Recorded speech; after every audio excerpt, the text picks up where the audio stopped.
Your pretty faces weren't until I did that. Okay? We've been in a closed meeting. No, it just had the tile up that said afternoon session. It didn't flick over to the cameras. But yes, effectively we are returning the cash that's been raised by previous events to a community group to manage on behalf of the Harry Redford event. It's just been held by us. We'll provide the budgeted value of in-kind support to $10,000, and the CEO will be working with our insurer and the event organisers to sort out and manage the issues that's relating to any insurance or public liability, mainly around mitigation. Livestock owners will have to look after their own. Councillor Gleeson. Is there a date or a time that should be mentioned, even a year? Oh, sorry, it is, it says 24, sorry, I apologise. Oh, no, that was the office recommendation, said 24. Not in the, there's nothing there. It's only in the right office's recommendation that it says 24. In the summary. So the summary at the top, which goes to the minutes and... Yeah, so see now, yeah, that the council support the 2024, that will go in there when the minutes are done. Is that right, Deb? The summary isn't part of that. Because the money's relating to all the future stuff too, so it's not just the one-off event. Well, we can put it in there now anyway, yeah, the council. Because the money.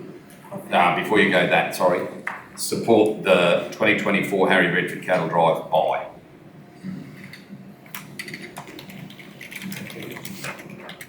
Sorry.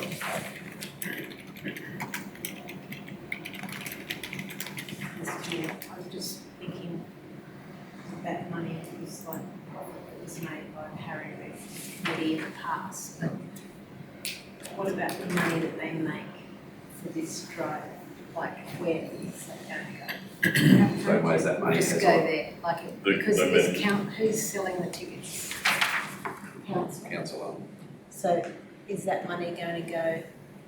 Yeah, at the Straight moment, in, council straight in. is selling the tickets, but it should go to that committee. Oh, I think it could go there, but we could have a future resolution each year to do that. Just Wipe the account clean and transfer it to wherever. That way there's still some money being held by council in case it's needed for, you know, in case the committee might want us to have that money for something. They're getting the bulk of their revenue back, and we can look at what the ticket sales bring, and each year just go right over. There's your top up amount to the figure or the account you want. yeah, because otherwise they'll be paying the expenses and then we'll be keeping the ticket revenue. Correct. Won't take long for the 65,000 to run away. I recommend that they should, that the group should enter into a corporate committee like most other committees. I think it'd be better if they could, personally, just given how much work's involved in running, and these things are a bit hit and miss, it'd be better if they could find another one to operate with him, because then it's one less AGM, one less supported minutes, one less. Like, you know how hard it is to find presidents, secretaries, treasurers for all these community groups. If there's a way that they could work with a like-minded incorporated body, it would simplify, because this could go 10, 12 years without running again, and have an AGM every year for 10 years for something that, like, you know, it's bad enough to do that for a camp draft club where you might have 12 months off because it's too dry. But you do that every year for 10 years, you're going to lose your, what will happen then is you lose all your office bearers, then the public trustee walks in and takes your money. So that would be my concern, which no doubt was probably the concern back in the day of the committee. But I mean, ultimately to this, we go way back to the old Aramac Shire, I believe. Paul can probably be the only one that can attest to this that's in the room, but this event was run as a tourism attraction piece by council for the community. It really was council owned. It was, you know, the forerunner to council pulling on the tree of knowledge. It was the thing that it did as the big community tourism piece for the year. So it really was, in all intents and purposes, a council sponsored thing, but they used to account separately in their funds for the revenue less expenses attached to it, which became very clear, of course, when it became a combined council. All right, do I have a mover or a question before we go to moving? Through you, Mr. Mayor, just a little tweak to that number one. Would it not be better just to say to return funds previously held in reserve? Yeah, because it might, I was going to say That's- net revenue earlier, but then I thought that'd confuse it, so if we just say funds, Yeah. And then, and then yeah, has it have to be previously held in reserve on behalf. return funds, oh yeah, I would even take the previous event, so to return funds previously held in reserve. previously held in reserve on behalf of the event by Barclay Region Council. Yeah, that ties that up really. Because strictly speaking, we haven't held them in reserve properly since 17 or 18 or whatever it was. That's right. Yep, no, and it reads much tidier. Very well wordsmithed. Questions? No. Mover, Plum, seconded, Hanson, debate. Those in favour? 6-0, carried.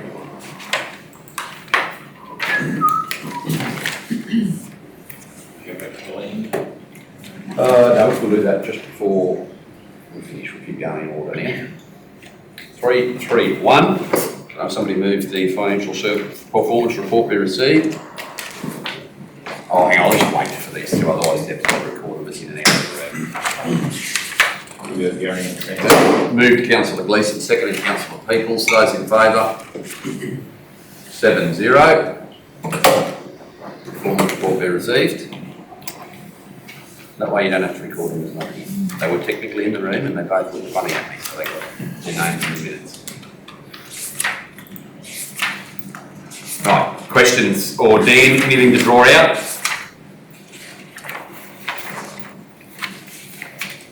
Thanks, Mr. Mayor. Not a great deal to add from the previous report this morning, but I thought I'd just get into a bit more detail with how we're tracking at the end of October in a few areas in the revenue and expenditure.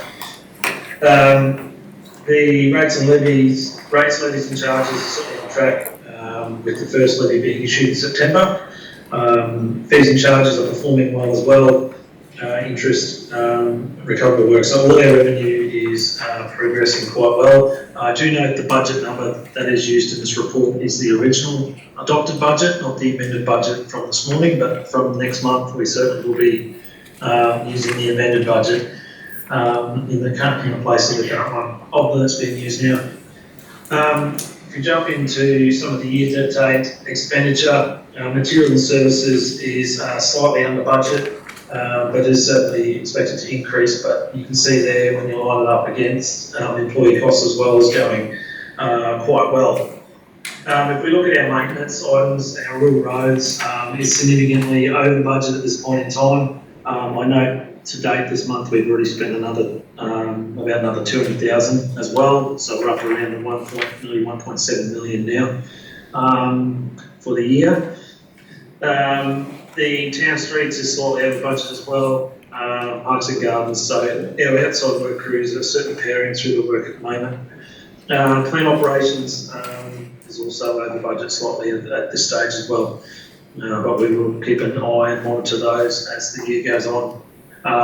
Just noting that plant, it does include insurance as well, the full year's insurance payment, so that does reflect some of the over expenditure there. Sorry, thanks, Matt.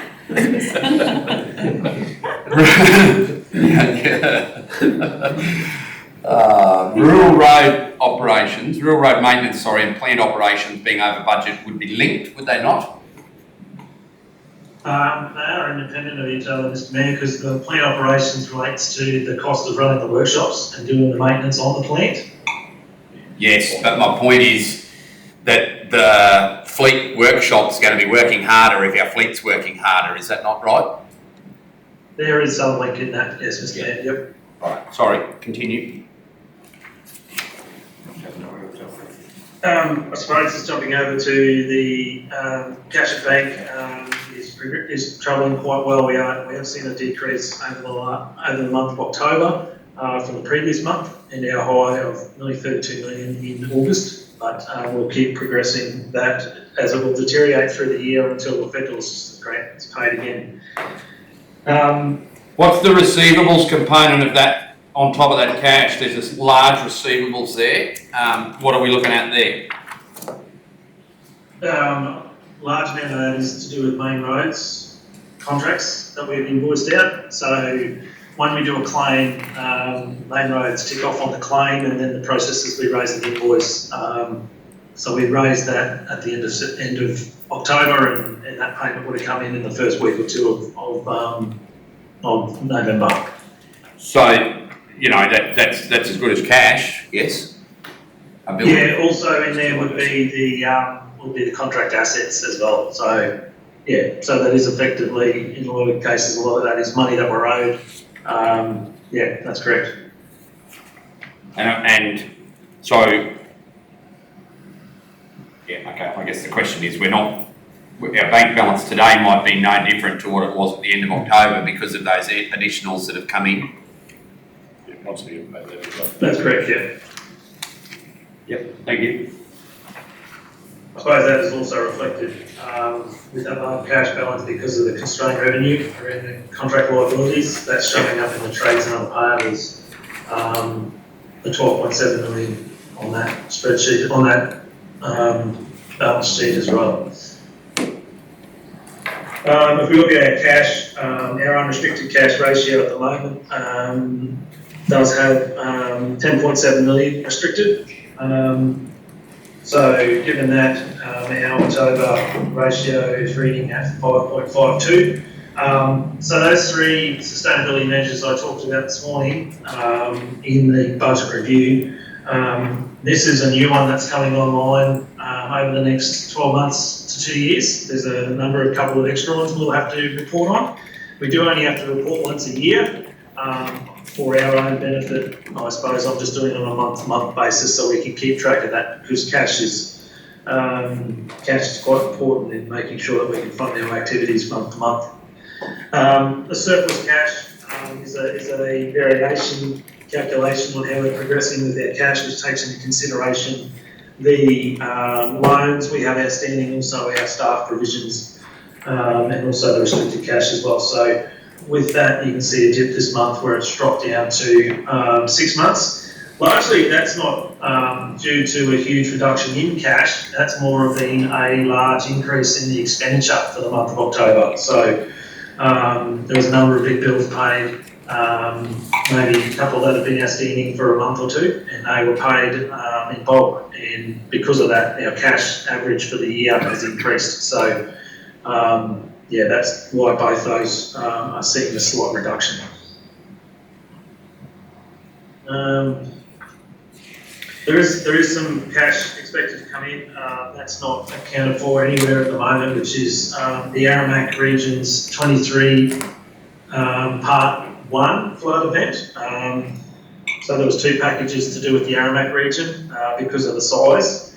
The second one actually was approved back in July or June. The first package of that, which was valued at about 20 million, has been approved in the last, we've got word it's been approved in the last week or so. The CEO is still waiting on the documents to come through to sign that funding agreement off, but once that comes through, you would expect about the first 30% upfront payment to come through for that as well. Which will be roughly what?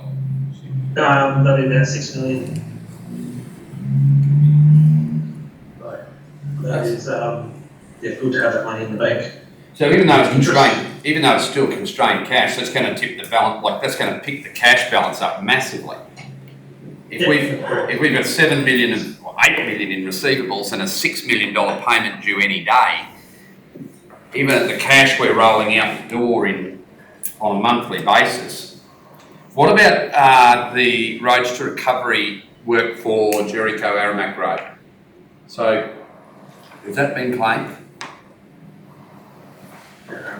Roads to recovery work. Was that roads to recovery or was that LRCI 2?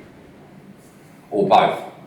That was part of LCI P3, I believe.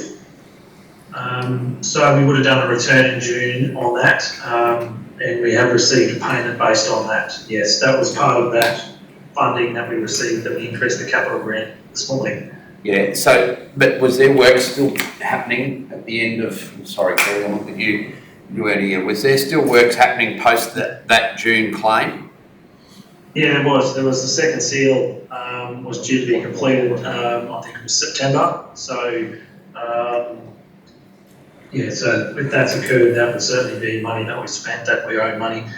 The RCIP 3 works that we receive a nominal upfront payment, and then you do quarterly returns, and as you those quarterly returns then give you an updated amount of cash that you've spent over beyond that nominal initial allocation. So as we continue to do that work, each quarter we do a report which then does allow additional funds to come into the bank account on that basis. Similar to the way flood damage works, same way. Yep, all right. And in your receivables of 7.9 million, what value, what figure of rates would be in that? I had that up for yesterday, Mr. Mayor. I'm going to up for that. Give me a second.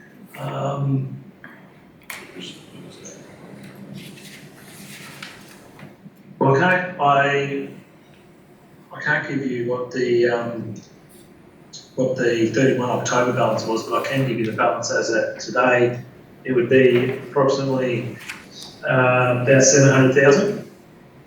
And that's not broken down by any figure, that's just 700,000 total in arrears. So some of that's the 2, 3 and 4 year historical stuff.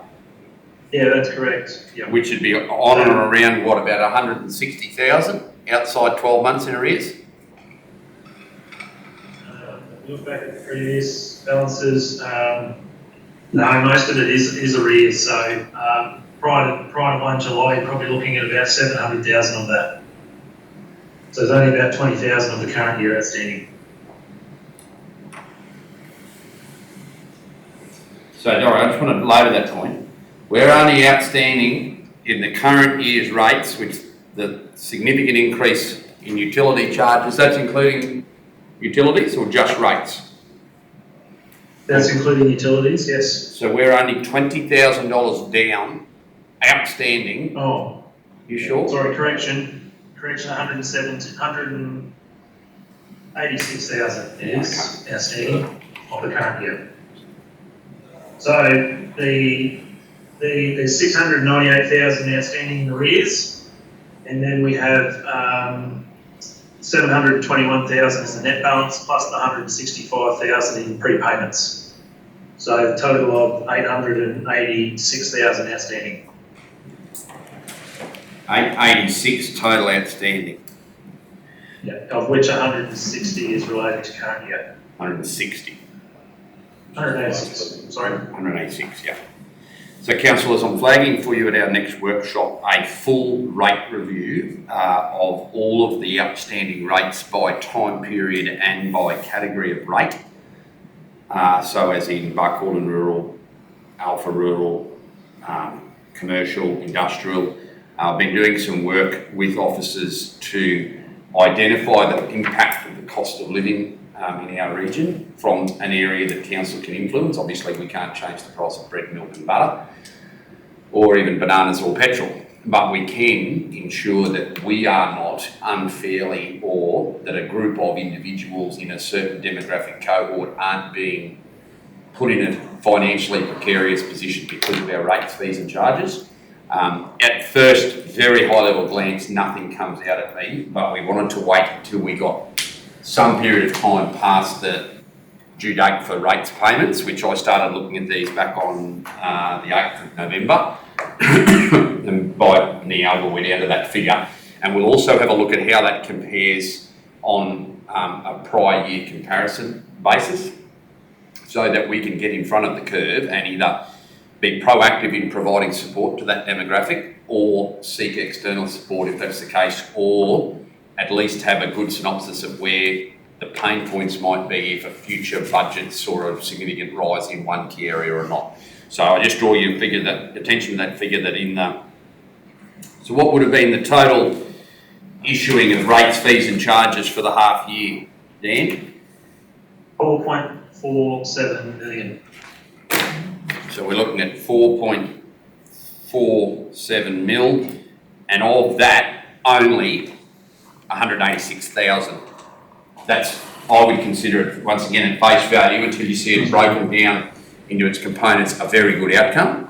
But I do want at our next workshop to, prior to the mid-year budget review, in case we have to look at emergency relief, which I'm not thinking we will, but we want to be proactive in this space.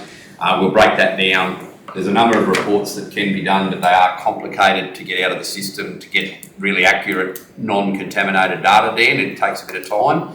So I will sit down with the Director of Corporate Services and the CEO in the lead up to the next meeting so that we can, and what I'll do is we'll talk about it in the workshop and then bring that as a report to a meeting of council so that it can be a public record that we're working hard in that space to ensure that, you know, obviously we've got our rates, fees and charges where we need them from a cost recovery basis and a revenue basis for council, but I think a good council understands the impacts of its rating decisions once you look at them being issued as well.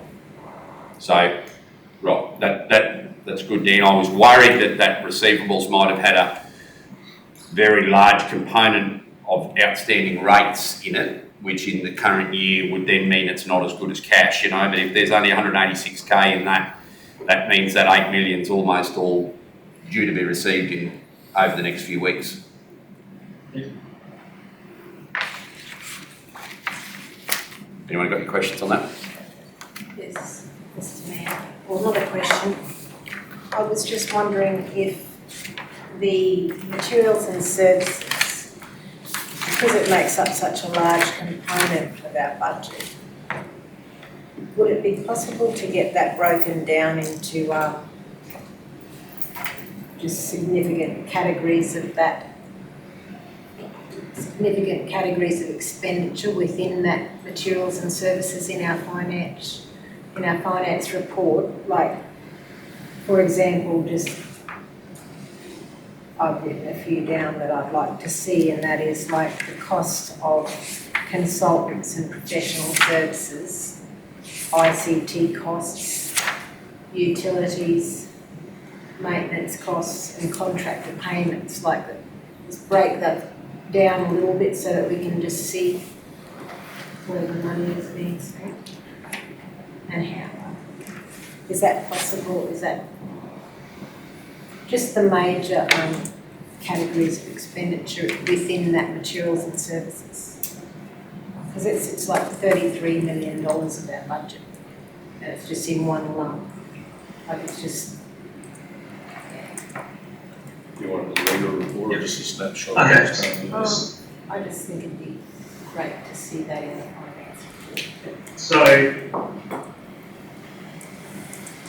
Councillor. Yeah, go Dan. Yep. So the ICT cost is able to be simply done. We'll just have to look into the consultants and the utility costs. As they don't go to a number 4 called utility costs, they just be a material and service charges put against showgrounds or buildings or wherever that is that we are costing the consultant's work or the utility, like electricity bill or something. But ICT costs is a separate line item in goal 5 under, where we got the report this morning. So ITC costs for the year to date at the end of October was $225,000.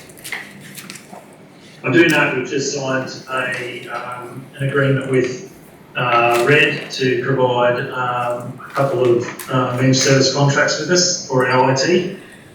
So it will be a slight increase to what our expectations for the year, slight increase from the cost of what our previous provider was to provide that, but it's still expected to be under that additional funding we allowed for in the budget, which was $200,000, so it's expected to be less than that. So that's a positive outcome there for us today, here today. And The electricity costs, yeah, I'm keen to get more line of sight to what that is, and yeah, certainly work through that. So yep, happy to try and get those numbers for you, Councillor. And probably even in the materials and services area, like even if you just had a lump sum figure for road construction material, you know, or road or footpath, because it then shows you, right, well, in cement, stone, sand, any water that we've had to buy even off ourselves, like even if it's just one line, but I'd imagine that gets posted to 25 different areas as well, so that might be some capital and some operating, obviously. Yeah, the road stuff all comes back to one number in the GL, so that's what's captured. So that rural roads in the year-to-date maintenance includes both employee expenses and contractor costs, as does Tenner Street's planned operations and parks. But does it cover stone and concrete and tar? If it's for operational purposes, yes, Mr Mayor. So the materials and services is only operational, so that doesn't cover any capital material purchase?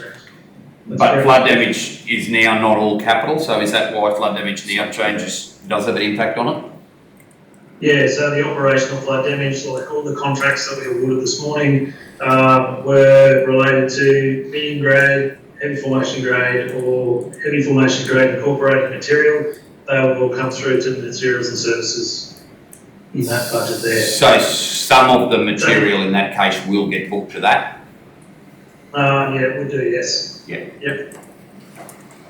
So it's only the resheeting, and if we're doing a reseal or anything on those flood damage works, it's just the capital projects. Yeah, even a town street reseal would get booked there, wouldn't it though? Or is that treated as capital as well? Town street reseals are capital. Right. But lots of that, it's how we simplify something. It's really, cool, have a play and come back. Through you, Mr Mayor, at the next workshop, do you want to set a little bit of time aside so that we can sit down with Dan and, like, because if it satisfies Councillor Rogers, like, if he can sit down and tells us what goes into that, Councillor Rogers might be able to say, oh, well, can I get this and this pulled out of it? We'll draw you a summary of what the major category, what Components that feed into that. Yeah. Does anyone want to workshop electricity or we want a workshop? When you find a big area. Grass or whatever else. Why is it here? So that might be useful to do in December so that then that information would be able to be readily available for the budget review in January. Right. All right. Further questions?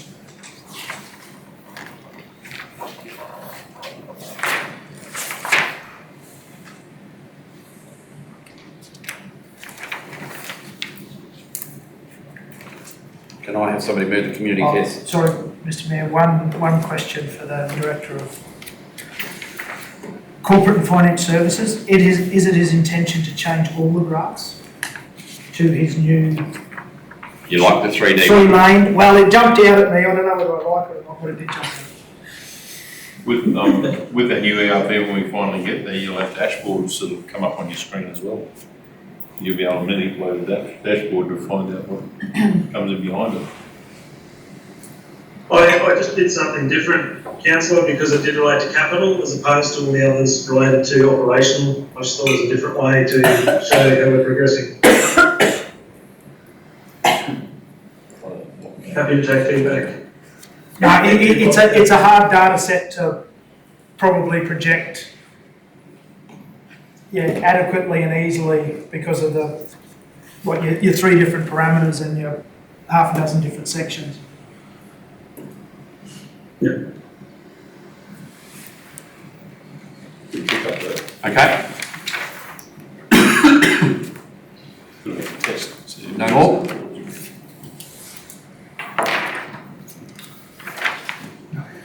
Can I have somebody move the community care services report be received?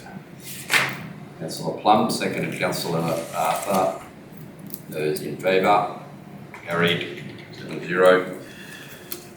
Then, bit of a turnaround here. Yeah, I think a bit more interrogation of the forecasting numbers has shown that, Mr Mayor. If I just run through a few things first.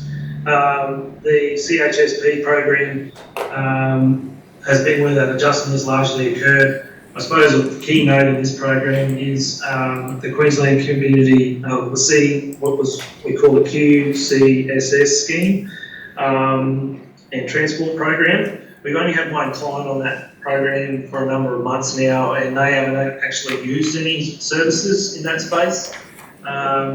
The program is designed, not so much the transport component, well, it's part of it, but the community support scheme was a a gap filler, I suppose, between people that weren't eligible for the NDIS, but they needed support. And that's what this program was designed for. And there's the one client we've been working with NDIS for a number of months now, trying to get them onto NDIS. Our community care team is of the view that they should be on there. It's just getting all the doctors sign off and whatnot happening and the approvals for that to actually occur. But given that they haven't been using the service, any elements of that service, the providers are certainly concerned that we weren't using it. They've been well aware of the situation when we extended the agreement in June of the need to try and increase that. And because that hasn't happened, we are going to hand back the money and cease that, or not hand back the money, but cease that program, given that we haven't got any community interest in that. So also, probably of note, during November we did lose 2 clients, with 2 additional clients coming on board in Alpha. The home care packages has seen some work completed with payment coming in over the next couple of months. And the Home Assist Secure has some minor jobs been undertaken for client homes this current quarter, with 75% of its total funding being received already. In NDIS, got some healthy numbers there with 67 participants we're currently servicing. So that is quite a large service we're providing and for our local community. If we look at the financial numbers, as the Mayor mentioned, the numbers do look a lot better as we progress. The CHSP program funding, a large part of that funding has been received already, but we have been burning through that cash to support our local communities. In the if we look a bit closer to the individual programs, CHSP is in a positive position, which is good. We're progressing quite well there with a better outlook for the year. Our Home Assist Secure program, we are probably a little bit behind in what we need to get done from a grant perspective, so we are progressing that through at the moment as well. The home care packages, we've got a really good system in place now of getting those invoices out where does need to be contributions from the members of the community. And in NDIS, yeah, as we mentioned, is progressing very well from an expenditure perspective. So, thank you, Mr. Mayor.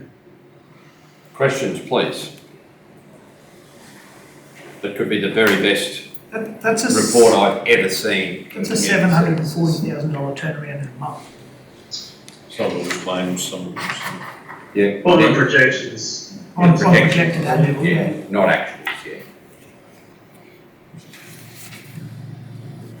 We had, I think it was particularly over in the,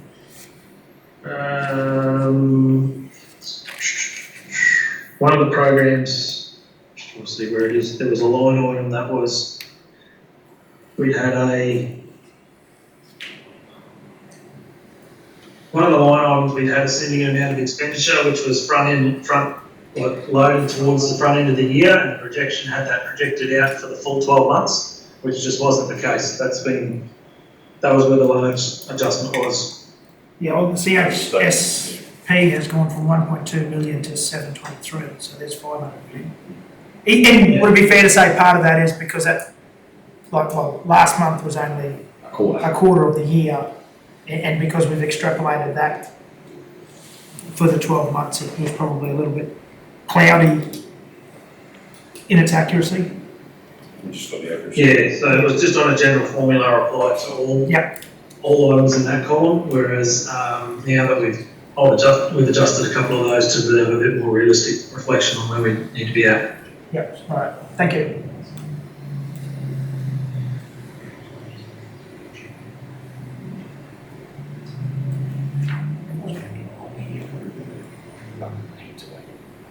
Further questions?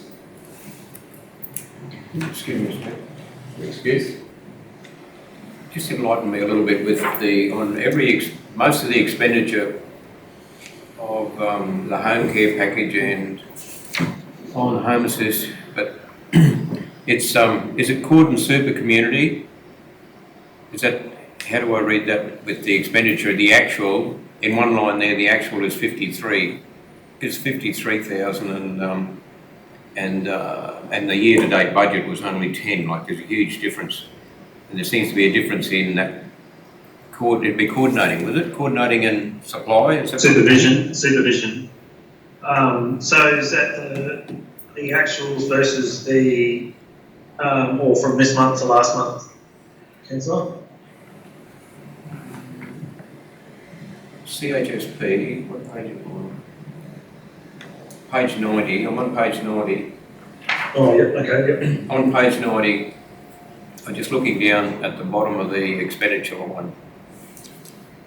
Yes. So the, probably a point of note there of something that wasn't occurring previously was that a lot of the coordination supervision costs of just general admin, they weren't working particularly on that service, but they were still working in the service. They weren't costing to those jobs specifically, whereas we are now costing all their time appropriately to those jobs so that we can make sure we're tracking the cost, one, correctly, but also recouping those costs where applicable. Yeah, no, thank you. That's why every line item, every one of those line items have had to be amended, and that's why. Thank you. Further questions? Right, if I can go to agenda item 311, please, Councillor Arthur.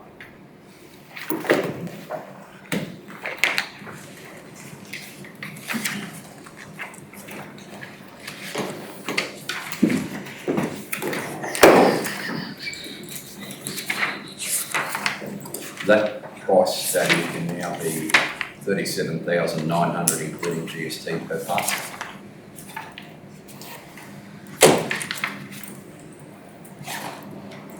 And councillors, I've had it advised from officers that a very rough starting estimate, just depending on the style of MCU that's sought, would be in and around the vicinity of around 1,750 starting price.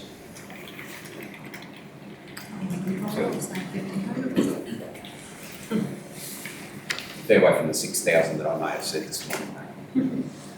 To Mr Mayor, that probably incorporated all the development application fees as well, if that's what you've heard. Could well be, yes.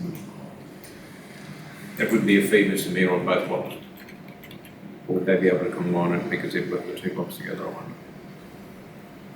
That's a question for the planner. I don't honestly know. That's right. You assume he's going to treat it as one block. Sorry? Probably assume he's treating it as one block. I Yeah. don't know. Are you looking for a move? Is that right? Question, councillor Looks Booth? to me that's the same price as the previous box. Yes, that's the list price. Correct? Yeah. Yes, Mr Mayor. Moved councillor Gleeson, seconded councillor Peoples. Further debate? Those in favour? 6-0. Councillor Arthur may rejoin.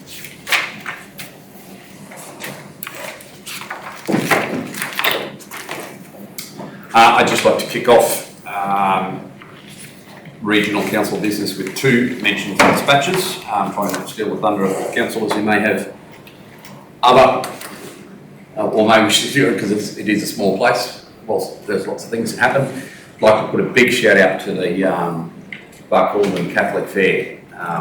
They ran a fantastic little event here a weekend and a bit ago now.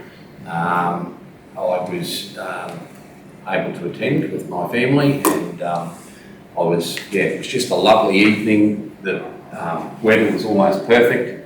There was a good number of trade site or market stalls and hand wheels and all of the good stuff that goes with running that. And look, it was right down to the Buckhorn Rugby League had the Duncan tank, and I got to put one of the boys in the water there, which I've been itching to do as a Brumby for many a year.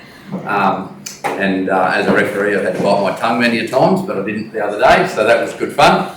But look, seriously, all of the people who had their little stalls or participated in any way, preparing the meals, serving the bar, it was just a really excellent little evening, and probably encapsulates in one little event what it means to live in a regional community. It's full credit to them there. I said three things, just two things. The other thing I wanted to pay special tribute to is the volunteer firefighters that have been working around the clock in many cases from Muttaburra to Alpha and everywhere in between. Numerous fires on rural properties, on town commons, public rights of way, pretty well predominantly exclusively hit by lightning to the best of my knowledge. One fire in particular may have been an organised fire, but the rest, it's not arson or anything like that. They've done a really good job. We haven't seen hundreds of thousands of acres of Western Queensland burn, which was a miracle given the volume of lightning that was in those storms that came through here in both of the last two storm fronts. So a big shout out to those rural fireys who have done really well. I mean, they have had the weather at times back them. There was rain in close timing to some of the storms being lit, which gives you a big advantage. But in a couple of fires, council staff have also called out to assist, and they do very well with the direction of the rural fireys. So just like to thank all involved in that, and make special mention to the acting regional inspector for Queensland Fire and Emergency Services, Inspector Fiona Quirk, who has manfully struggled to keep limited resources that she has at her fingertips, keeping these firefighters going, managing that really well in the communication with me. I've been on the front line as a firefighter and as a council representative of an LDMG. Her communication has been first class with us and with people in the field. So well done there, and I will be writing to her, thanking her once this fire season's out of the road, which I hope is now.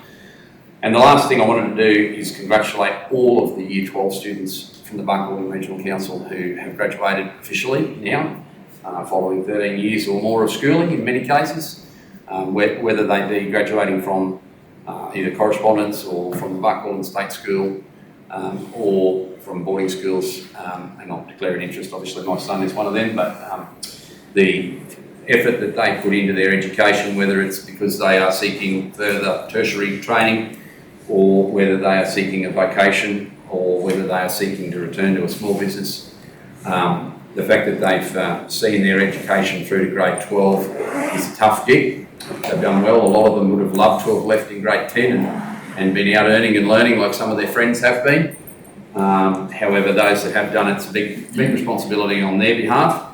It's a big cost to their parents, whether they go to a state school in community or a boarding school out of community. There's a significant cost to parents in that respect.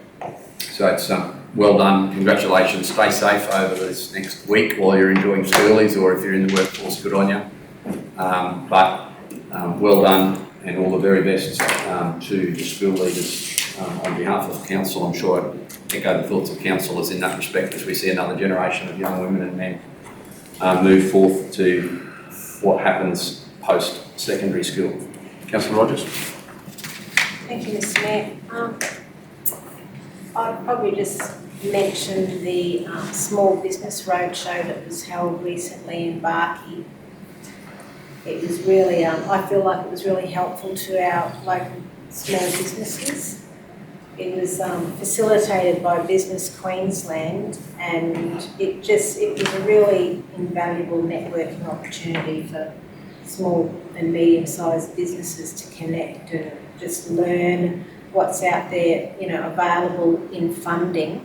And there's a lot of things that you wouldn't even think that is available, like, even just funding to train in all the legislation that you need to follow as a business, social media, like learn about how to promote your business, social media, training employees. There's a lot of information that I think some small businesses starting out might not know is available. I want to commend Lily just for bringing the roadshow here actually to Barkey, because I think she deserves recognition for that.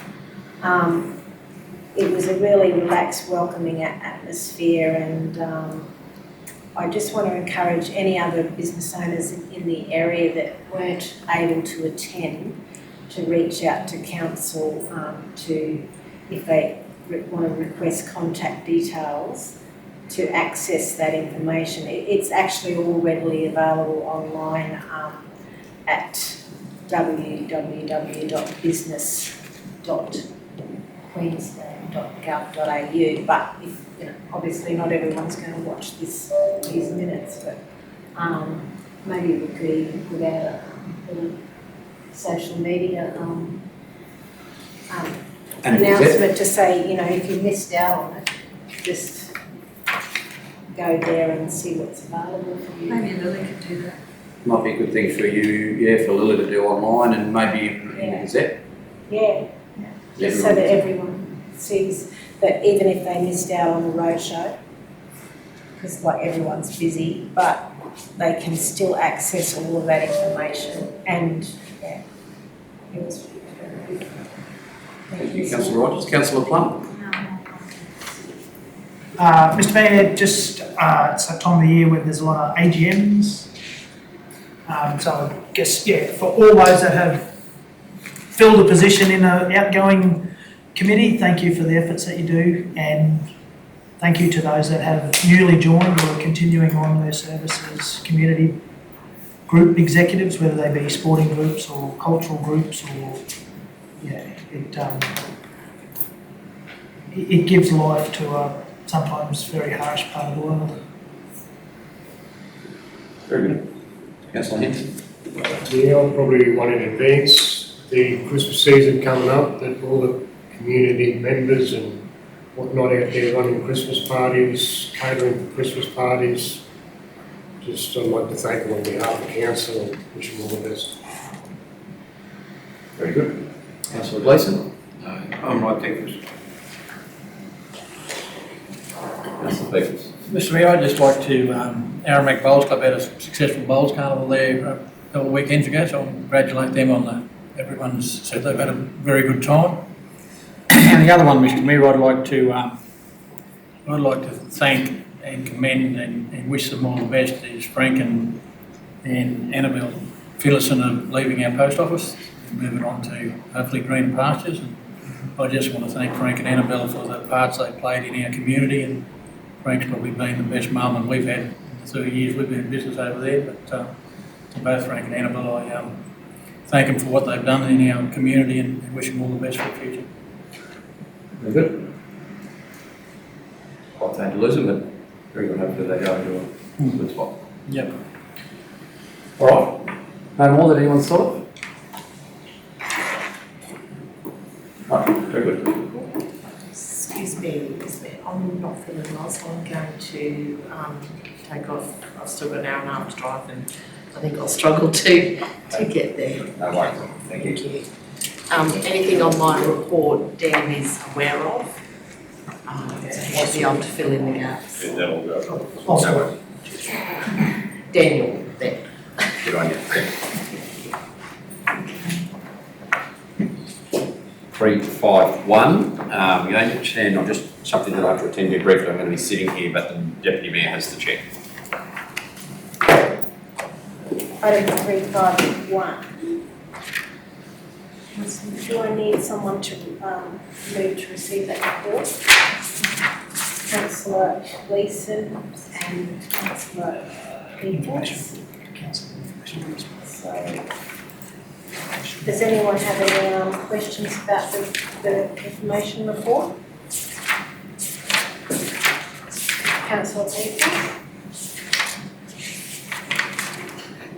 No, I'm just going to go to the motion, that's all. Do we want, how many, do I have in favour of receiving a report? 7. We just talk to it, 60 betters and invite their Christmas lunch councillors. The rest of it, the approval of the holidays, we talk about the special holidays, the calendar that we've done in conjunction with the other councils to do with disaster management, a couple of our own staff's photos come up, or local photos come up. You would have seen some colour ones were going out in the mailboxes. It highlights, while the photos, there's beauty in photos, and also the perils of disasters and what we deal with. The rest of it is an update on the emblems report, and obviously Elevate, some talk about Paralympics to the teams in 23, so Just something for councillors to have a read of.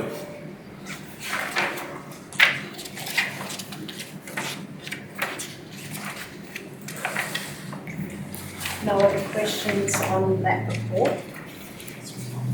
Councillor Plum? Shane, is the calendar game, did you say it's going to be printed or can you buy it or what happens there?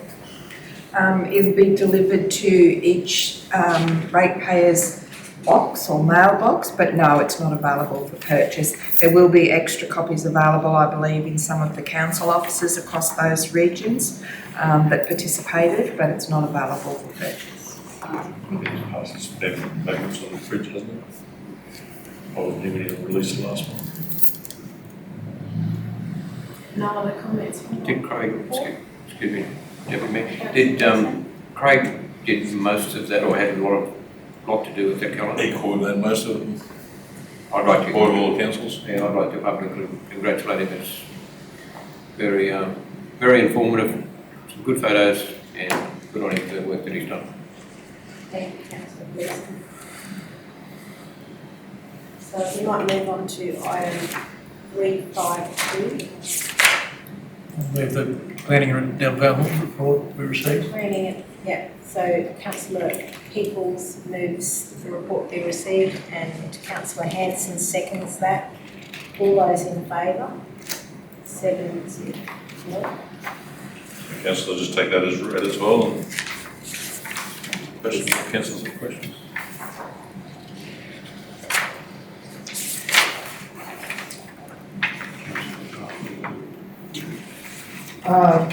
Through you, Madam Chair, just the declaration in September where the 2023 years and this year's seem to be coinciding. The thing is called.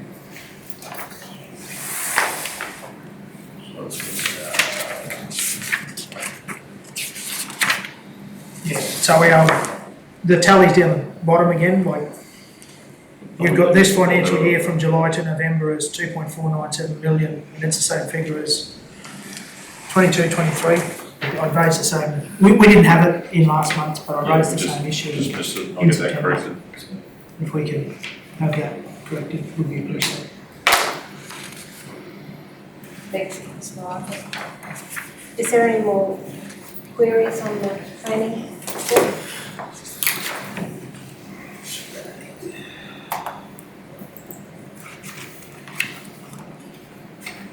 I might move on to item number 353, the Economic Development Report.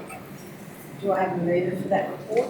Councillor Hanson and Councillor Plum seconds that. All those in favour? 7-0.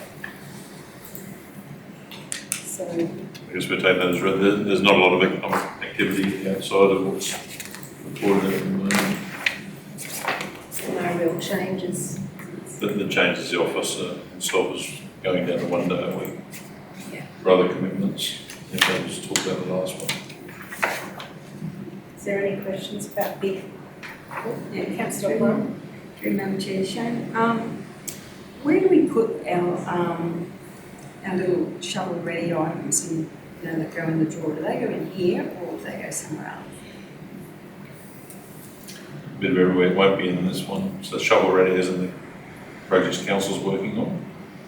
Or shovel ready as in what the economic development office is working on? Just with regards to the walkways to the ski park and the ski park area of that. That won't be in this one, that will be in our own council. Okay. I just wasn't sure because we're at Black First. We've obviously got the master planning and money that's spent for that small community grant for 130. We're also looking at some other grants out there. That'll be a council document on economic development. But we should potentially agree to put a list together so council's got it in a drawer ready to go. Yeah, that's okay. Wasn't sure. Thanks, Madam. Thanks. Councillor Plum. So would we just put that in a list? Would we have that in our monthly meetings or would we just have that as information for council? Just information. There's two parts to it. The shovel-ready component would be, as council, as part of our future visioning and planning and economic development projects.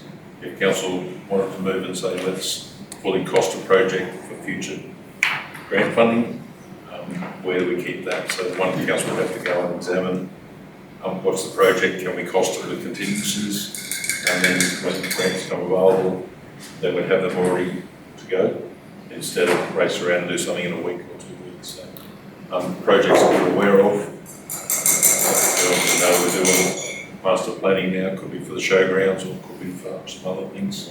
That should be a council workshop, save it, get it all costed up, and councils have that ready to go for an application when it comes along. Thank you, Shane. Does Councillor Plummer, is that what you? Yeah, I just want to know. Thank you. So there's no other questions, we'll move on to item number 3.5.4, the Workplace Health and Safety Report.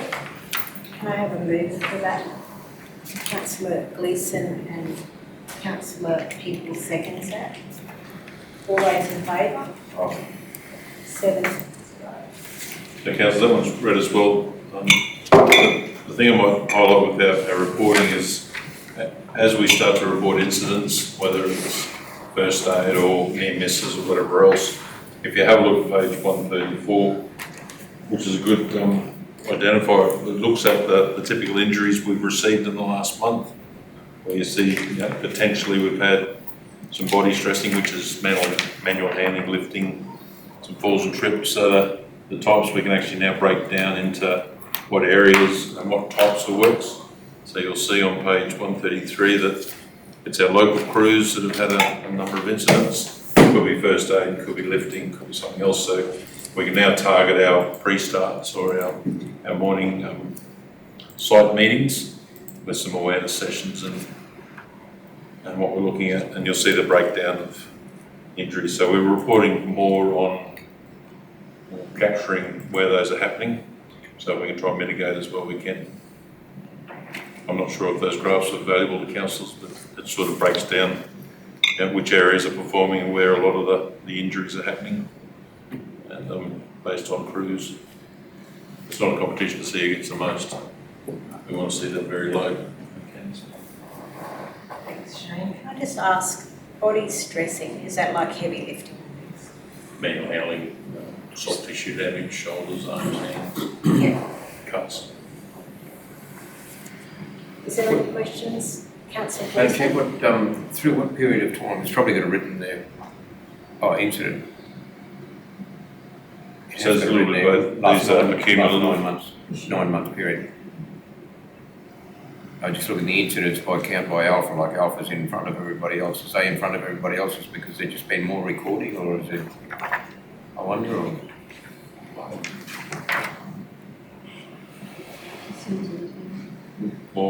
More handling in areas maybe. So a lot of that's handling or without breaking down to too much. And most of it's coming out of the town crews. So trees, gutters, signs. We can break it down further, but then we get a bit too much detail for council meeting. Councillor Simmons, do you have a question? I do have a question. I know Muttaburra is identified separately as one of 4 essential depots. Jericho's not. Does that mean there's been 0 incidents in Jericho, or if there was, that they'd be reported through the Alpha depot? It could be both. We haven't had any incidents of a workplace at Jericho in the last, because they've done them in Alpha. Yeah, they've done the reporting there. Yeah. Thank you. We have got there's a tissue injury while the resident might live in Jericho. He actually did it in Alpha, it wasn't Alpha. There is people now stationed in the Jericho area, so we can report it there.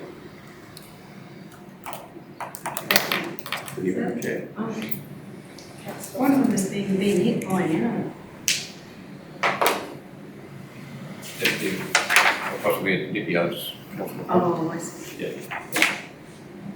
Could have been, through you, Madam Chair, could have easily been a magpie to a mower, or? Yeah, it could be an eye injury or an ear injury. Could have been. Dog bites have been different, we identified dog bites. Thank you.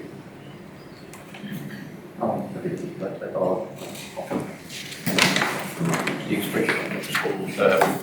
Are you happy with that level of reporting? Just to be curious, Sorry. is that too much reporting on what we're doing? No, it's, I think No, it's no, no. good for the state. good, thank you, through the, If we're cool, oh, sorry. through the deputy mayor. No, No, I'm back in the chair now. Good reporting and, yeah, well, my query was just the alpha, but then when we put two towns onto one, makes a difference. Thank you. Councillor Arthur, you have something to add? No, I would just ask that if there is the capacity, even if it is 0 incidents, that all of the 5 areas be represented, just so that. Yeah, either represent all 5 or 3. One or the other, I agree. Even if there's a 0 in whichever area it is. Ultimately, I love all of you there with 0 in them. Yeah, well, that 0 would be the goal. means that people are coming to work. I mean, and they're working out of 5 discrete depots, so I think 5's the answer. Like there's a, even if the master Even if it's a depots rural are road, Aramac, it's still tied to one of our 5 towns. and they, in the case of Munnaburra and Jericho, the staff direct report to that, like they attend daily that depot and then go to work. It's not, so I think 5's a better answer. All right. The thing I like about it is it signifies our serious approach that at that level of reporting of workplace safety comes to here. It reinforces our safety credentials we've looked at further. And then if I want to shot across the bows, it shows workforce that we care. We care about their welfare, but we also care that they take safety seriously because we're actually monitoring the fact that the one thing I always caution about figures is it's a double-edged sword when you look at Alpha as having the highest reporting. Do they take safety standard more or less seriously there? The fact that there's more reporting you could view that either way. It means that there's a really, I won't say overzealous, but a really good approach. There's an incident we reported, whereas some of the other depots may be taking the approach, unless it's serious, we don't write it down. So I wouldn't necessarily black band a area within our region simply because they've got the most, unless that track record continues and you don't see an adjustment anywhere else, then, the trend analysis is what you need to see there. It's trends. The one thing that I'm talking about here is site inspections of contractors and everything else, which will come in the future too. But yeah, near misses we're not through. This is actually lost time injuries. The lost time ones are the ones where we're actually dealing with personal injury, whether at home and not at work. All right, councillors, 355. Resolutions rather generic here. This is, of course, where we resolved a couple of months ago, following some significant interest from the community and from businesses to acquire land. We've got a number of pieces of feedback there which we'll at liberty to discuss now. I guess this resolution is saying, well, we can take the feedback and we get the CEO to work with some options with the planners as to how we fit what's here in. We've had approaches from Buckhorn HK, so where do we allocate them a bit of space that they don't need to necessarily buy now, but we set aside space that's dedicated in the size and shape that they might require, right up to the size that's required for one of the, and then when we get that plan back, it'll come back with block sizes to reflect that. And even if it's a number of block sizes that might need to be acquired, remember that nothing from the plan means only that type of, whether it's the aged care or, someone who wants to build 4-unit duplexes or whatever. There's nothing that says when it goes to market that that's what goes there. It is simply at the moment a vacant piece of town common. The MC, that the land would be able to be acquired through the open market tender process, and then the MCG needs to happen. This is simply to see that following that interest, and what I would further welcome is the opportunity that planning could be done very swiftly, so that we could take, and I'm thinking that you might get a couple of options come back. The planners might go, well, you could do this, or you could do this or this, or if you don't, because one of the types of feedback is we don't want any of this, So they provide an option that doesn't have any of this. You know, the Sullivan's are very clear about what they don't want to see there. And that's replicated by some of the other pieces of correspondence. So we could develop a plan that's all of something, all of large size, you know, that fits with theirs. In fact, I'd encourage 2 or 3 or 4 optioneering options to come back, because that's what I want to take to community consultation. When we do that in a couple of weeks, I'd like to have a look at the draft options, which we then, and I'd encourage that the faster it gets done and given to you as councillors and put out there, like not just on a pin board in here, put it out there online, however we can get the word out, so that we can look to make a decision around that at the December meeting, maybe the January meeting, and then it can go out for tender. Because once we decide on it, it's still got to then be set. It's still, all my betterest English coming out of me all at once there. It is still a requirement for us before we sell the land to subdivide it, and these processes take time. Exactly as we're finding out with the breach, you can't buy something you don't know. So let's go bang with what you want to do, but ultimately I think we need, now that we've got an options document, we get a couple of document, we don't have the options. We have what people would like to see. We need to then see what those options look like in that space that we've identified, and then let the community give us some feedback. Ultimately, the decision rests with this room. That's what you're paid the big dollars for, to provide the community with strong leadership. But I think that in this case, as I've said right along, maybe it's been misconstrued through some of our minutes, but been clear in my mind that the process is, we've had offers to buy, there's never been a plan developed for that area, let's do it. Councillor Plum. Mr Mayor, if that's the case, then in this, could we say that the officer to develop optional plans? Yep. So the resolution could be just slightly tweaked to read, endorse the CEO to develop plans and options for further consultation of the developer.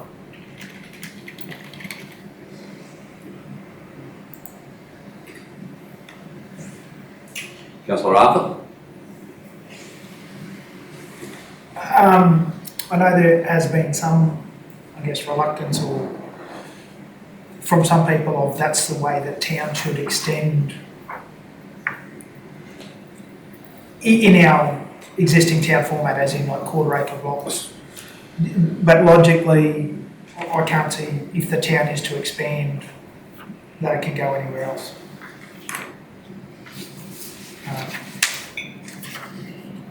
And while it's, I guess, nice to have rural residential areas, if the town is to increase and prosper, then it's probably unlikely that that area will be broken up into nice big 5 acre blocks for people to live on.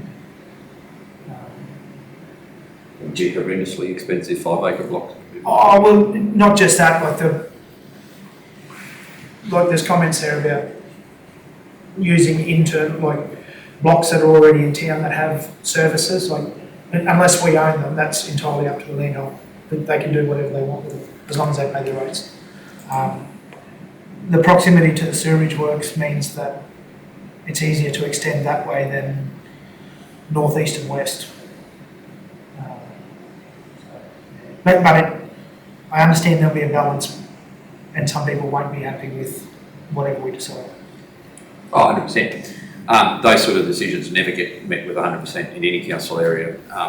One piece of the feedback, without necessarily identifying, one piece dealt with, what has council done to ensure that the services are provided to the area in terms of both the planning around and the delivery of sewage and water. I think that one kind of misses that until we do this step, we can't do that step because we don't know how much to put and where to put it. Yeah, there's no use running a sewage line just down the middle of it if we decide to quarter acre or high density or... Precisely. And I think that the other thing that overlooks is that it's not necessarily the lot of council to provide those services to a developer. It's actually the reverse. Whereas if council had gone and run a line through there, it either limits what the development can do or then comes at an additional cost to upgrade. So I think the prudent thing here is to look at the viability of expansion into that area, and then subsequently to that development and or the purchase of that land, we then fit the infrastructure requirements to match what's present demand with future growth views rather than a wild guess. Councillor Hanson. Just from what I've read through, is there maybe a thought of putting in some green spaces or something like that to keep a combination of a little bit of a bush atmosphere plus the small blocks rather than tall large acreage blocks? I think they're all part of the options. That's why I'm very keen for the planners to develop this, because they, what is the phrase that I've heard used in this room before? Contemporary town planning. So they look at things through what is the new way of doing this. You do cul-de-sacs or you do east-west arterials or whatever that might be, including setbacks, verges, green space, accommodating the natural environment that's there. You know, one of the pieces of feedback dealt with the lovely old bloodwood trees that are in that area. Well, you know, perhaps we can accommodate creating green space without even needing to plant trees if they're already could co-align with, you know, we wouldn't necessarily need to start with a greenfield site as in bulldoze everything flat, you know. They're all options that we need to see developed by people who are experts in the field, given that we now have an understanding of some of the community's expectations around the size of what's there. The other thing through you, Mr. Mayor, is council should probably think about their sewage and water options. Just a particular block I brought off council, I can't use 4 metres of my land because of the sewage pipeline. And that's probably something we need to look at future development, that even if we've got an easement somewhere for our water and sewage, so it doesn't interfere with land usage or anything like that as well. Definitely. Yeah, the common location of utility assets should be in a space that minimises the impact on the landowner, whether that's telecommunications, water, sewerage, roads, and they need to be in an area that guarantees us, as the service provider, the easiest degree of access carry for maintenance, upgrades. Councillor Gleeson. Mr. Mayor, in the resolution, just spell it out for me again, please. The CEO is to go to planners with our planners with a couple of different ideas. One that I'm really I feel as though no matter what we do with it, there should be some gazetted area straight opposite the aged care. Whether if that was the case, and we said, right, we want to do that, we would have to subdivide that particular area, wouldn't we? And then for future. What we could always do is divide it into a parcel of land that would be suitable to aged care but could also have another use, and then not release that land for sale. Yeah. We just hold, just go, yep, there's 4 blocks there that could do 8 houses, 8 aged care houses or 4 big houses. But you know what, in this land release, because we know that it doesn't suit aged care to do it right now, right? They've got other things that they're trying to finish off and do, they've got a bit of land that they haven't used, just don't release the land. Because we drew up a plan for the whole of what is now described as Lot 1 SP 2187-217689, doesn't mean we have to release all of it. You know, we could release 8 or 10 housing blocks, a motel block if that's what we decide is supported. You know, we can release anything. We own it, we don't have to sell any of it. So if we identify that land for Mark Alden aged care, we can put a reserve mark on it. This is what it looks like. And then, you know, a future council might gift it to them. They might go there, have it. Your land. Or, conversely, aged care might win lottery, and then when they shift the hospital from its current location, they might say, well, let's build a different style of something, we'll go and have highway frontage. I can't see that, but I mean, that's the thing, is they change their mind, well, they're not locked to a title that they don't necessarily want. But not only has formerly aged care put that submission, I think I've read it in at least 2 others, and maybe they were in private conversations, but I know that it's been identified strongly by members of the community as an expansion site for aged care. So I'm happy for all the plans to reflect that. All of the options that come to us to reflect that that's I'm happy if council gives that instruction today, that it doesn't matter what the different options are, there needs to be an aged care allocation in that spot. or 3,000 cubic square metres or whatever, right there, that we can have a caravan park or a green area or whatever in the future that's just swapped up. And the other thing that we need to bear in mind, and I encourage all of the people who might have an interest in this area in mind, is there is the other half that we're not touching at this stage. There's the eastern side of this block that has a full suite of options still available to it. We're literally just bisecting it and going, here's the western side. Councillor Peeble? Mr Mayor, I agree with the, what Councillor Gleeson said with regards to aged care, that if they need to expand on, I agree with that totally. I probably think in the motion we previously had, instead of the high and medium density in the short and medium term, we should have been just all housing or all development. You know, that's probably, and I still think that we probably need that in this motion somewhere, that we look at all forms of development that might be suitable for that area. I would say all forms of residential and accommodation development, because I don't think it's our intent to see industrial development there. It's not zoned industrial. So does this run onto the Mark Alden on the Blanchard Highway? Yes. Well, couldn't some of that possibly be industrial? Could be, but we've zoned it as residential, so we've got the industrial stuff on the other It's side on of the the other road. side of the I road. don't know, but after this morning, I don't think zoning means much. I just thought some of that area could be. Councillor, I beg to differ. Sorry, no, I'm going to cut you off there. But zoning means a hell of a big difference.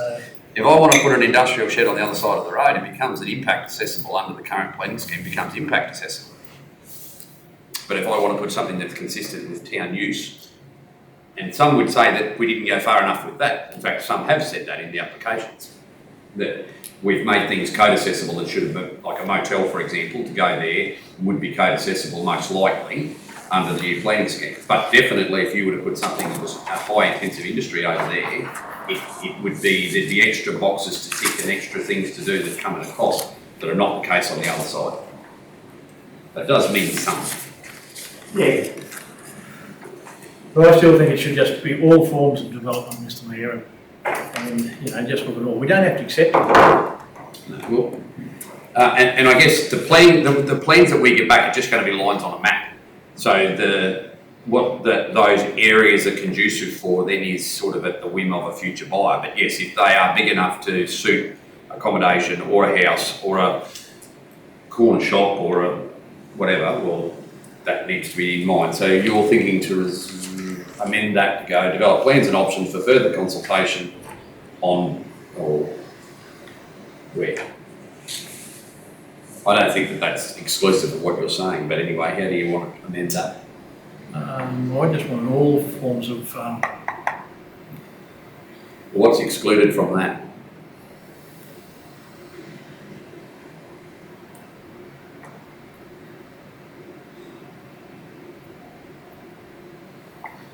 Let's go to develop plans and options, brackets,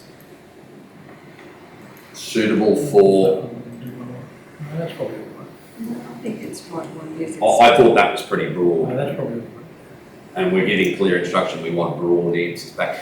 Sometimes it actually doesn't hurt to have a glaringly obvious no in the mix, like one big title or something for community consultation. But I'm mindful I don't want to spend $300,000 in planning fees on developing this either.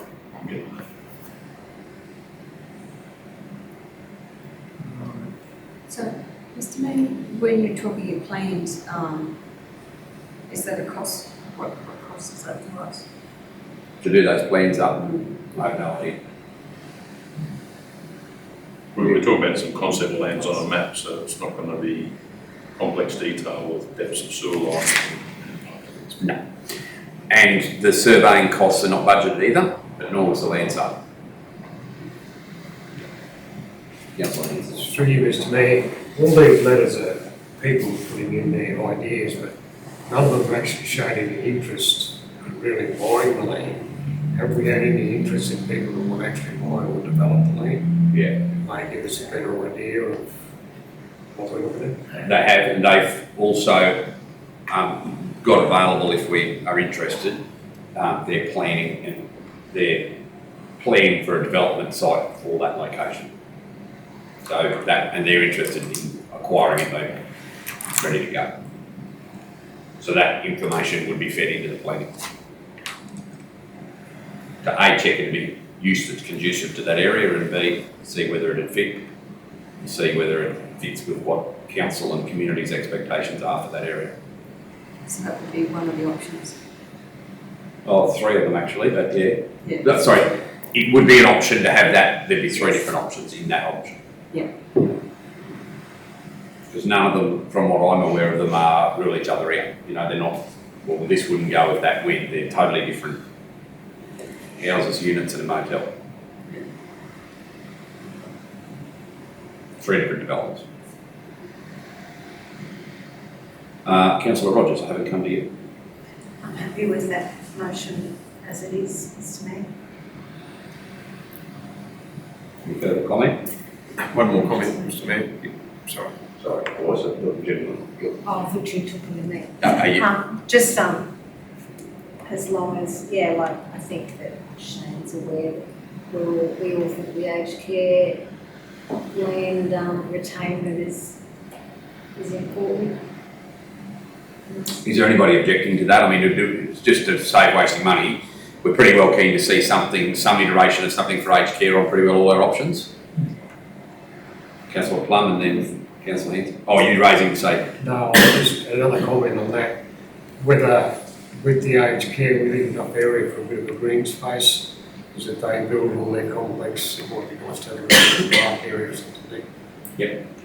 Councillor. Do we have any idea of the future plans for that from aged care as to how much space they require? Or is it anything that we can offer them? I do have notes on it. I'll get them to you. It's 4 or 5 quarter acre block size equivalents. Yeah, so we don't know, we don't want to leave a heap of area and they only have half of it, so. Sure. This back by the December meeting. We want this back by community consultation. So sorry, but the team at Real Planning have to get real busy. Yeah, that's all right. Oh, we got a Realistically, it's not going to take that long. We've already got plans from people. couple of weeks. I'm ready. That's all I've got, a couple of weeks. How about you and I meet Yeah. with Greg in Brisbane next week? Yeah, well, no, it's all fine. I agree with that, Mr Mayor. Did you have a point though, Councillor? No, the timing, Mr Mayor, so. Moved Councillor Hanson, seconded Councillor Plum. Those in favour? 7-0. Councillor Rogers has the chair.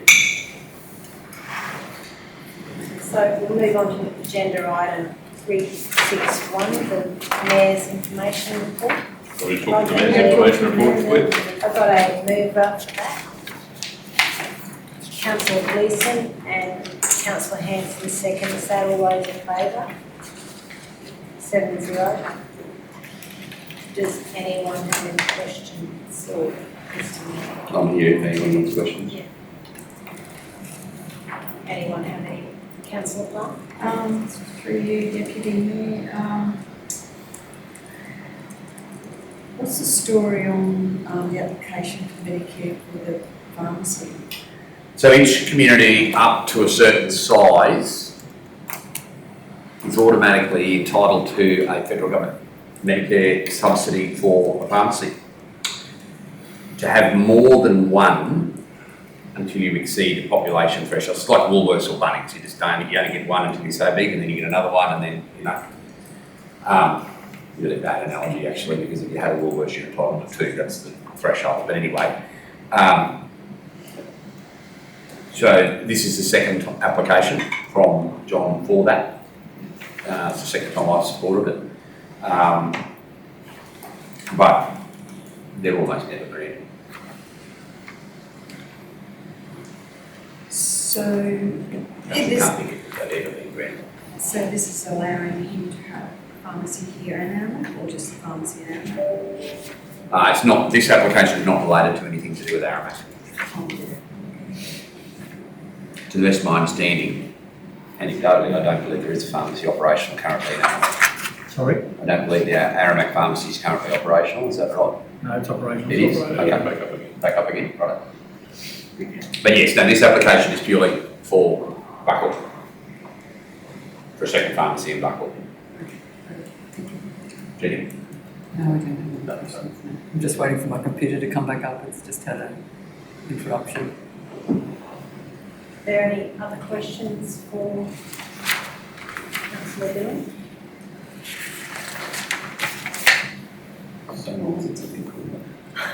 Well, It's fine. Just take a Sean will do. If you're around the chair, I can't throw the gavel at you. We'll move on to the next item, 3.6.2, the CEO information report. Councillor Peters moves that and Councillor Leeson seconds that. All those in favour? 7-0. Council's just tabled as read. I've done most of the ones with the mayor. There's a few extras there. We also did the alpha flip. I think there was a few turned up for that one.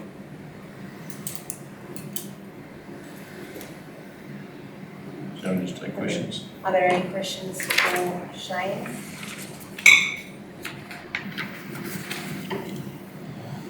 Not a question, Madam Chair, but I noticed our senior management on our website has been updated very recently. Last night. Last night. Well, I would say between 5 o'clock this morning and now, yes. We did take some new photos to try and make us look prettier. Councillor, just through you, Shane, I'd like to thank you for your updates, your text messages, that giving us updates about supplies and what's happening. They've been great. No worries at all. I agree with that, thank you.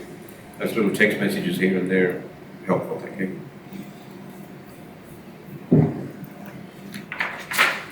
Anything from me? Through you, Madam Chair.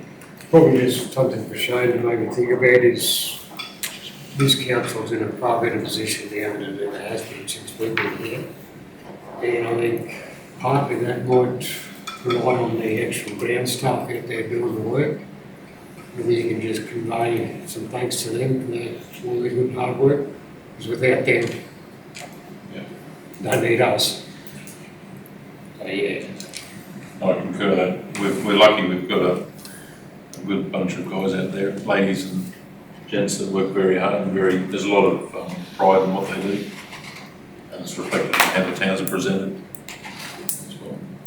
And I could add with that, there's a bit of community Christmas spirit coming about too, so we've got staff in each town now looking at amazing work. I just don't think they get enough recognition in prior years, but whether we should just keep in mindful of that and try and recognise them a little bit. I'll take that on board, we can do that. Thank you. Thank you, Councillor Hanson.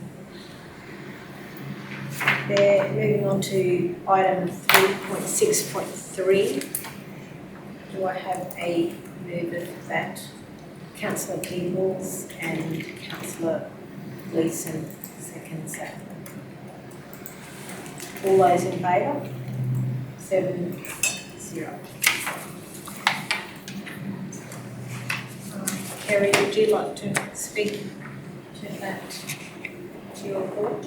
Excuse me, Deputy Mayor, I have a conflict of interest on this first section, so if anyone wants to talk about this first section on the flood damage packages, I'll leave the room. Thank you, Councillor. I don't think it's necessary because it's in the past. Just about to leave you with that. Councillor. Is it, if you want to speak on this first section here of the Shire roads, due to my previous prescribed conflict of interest, I'll leave the room so you can discuss it. We're The discussions. only receiving a report Three, unless we ask yeah, questions. Madam Chair, the Councillor Plum, this is work that's already commenced. Okay, so there's no perceived conflict of interest. It's works that are commenced and not about to commence. Yeah. And it's just a report on what work has happened in the last month. And we did discuss it before in closed session but about different contractors, but it doesn't mention the contractors in here as such.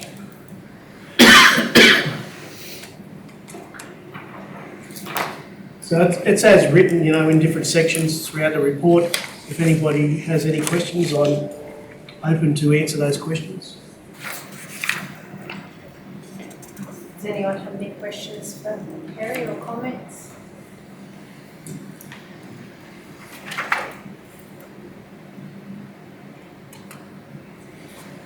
Just Councillor? through you, Madam Chair, the second box, Shire Roads, it's got work will commence on the Alpha Jericho Road in mid-November to reseal the first 1.5 k's from the Aramac.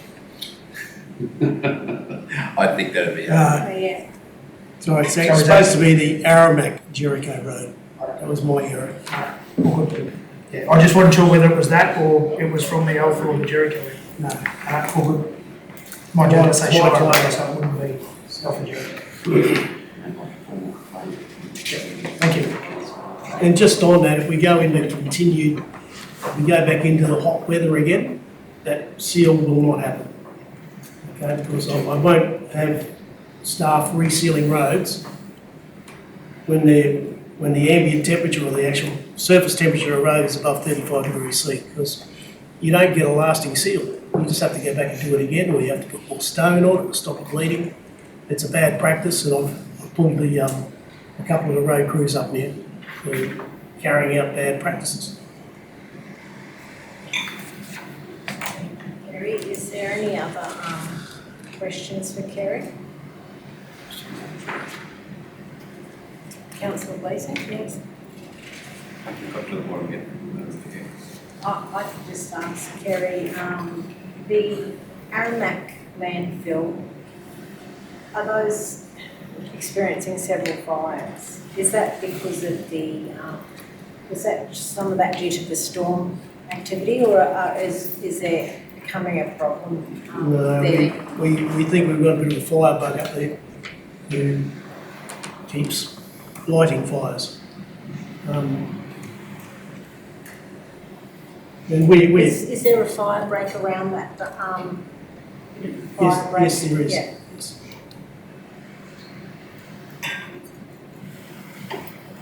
All regional landfills are much tidier than the Barcaldine landfill. We were only commenting about that Jericho the other day through you, Madam Deputy Mayor, weren't we? The Yes. separation of componentry and the overall presentation was very good. And they're easy to manage because they're a lot smaller. Small. So, The challenge we have in certain areas when these fires are lit, some of the materials that lighting need accelerant on them to actually make it good. Someone's intentionally, a certain timber has been treated, but they're still getting into light. So there's a good effort in getting that going. I was recently at the Mudborough landfill and it's really, really neat time.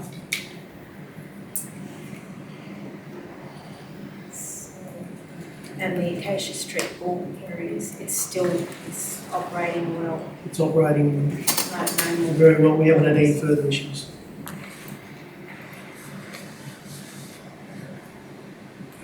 And just on the Acacia Street ball, we are having a bit of difficulty finding the registration number for the new ball. And it's common practice that a driller won't even put a drill chip on the ground until he sees the registration number for that ball from the government, but we can't seem to find it. Has the driller got one at a report? We've gone back and asked him to do it, so he hasn't come back to us yet. It's just something that obviously within council here we have to tighten up the record keeping.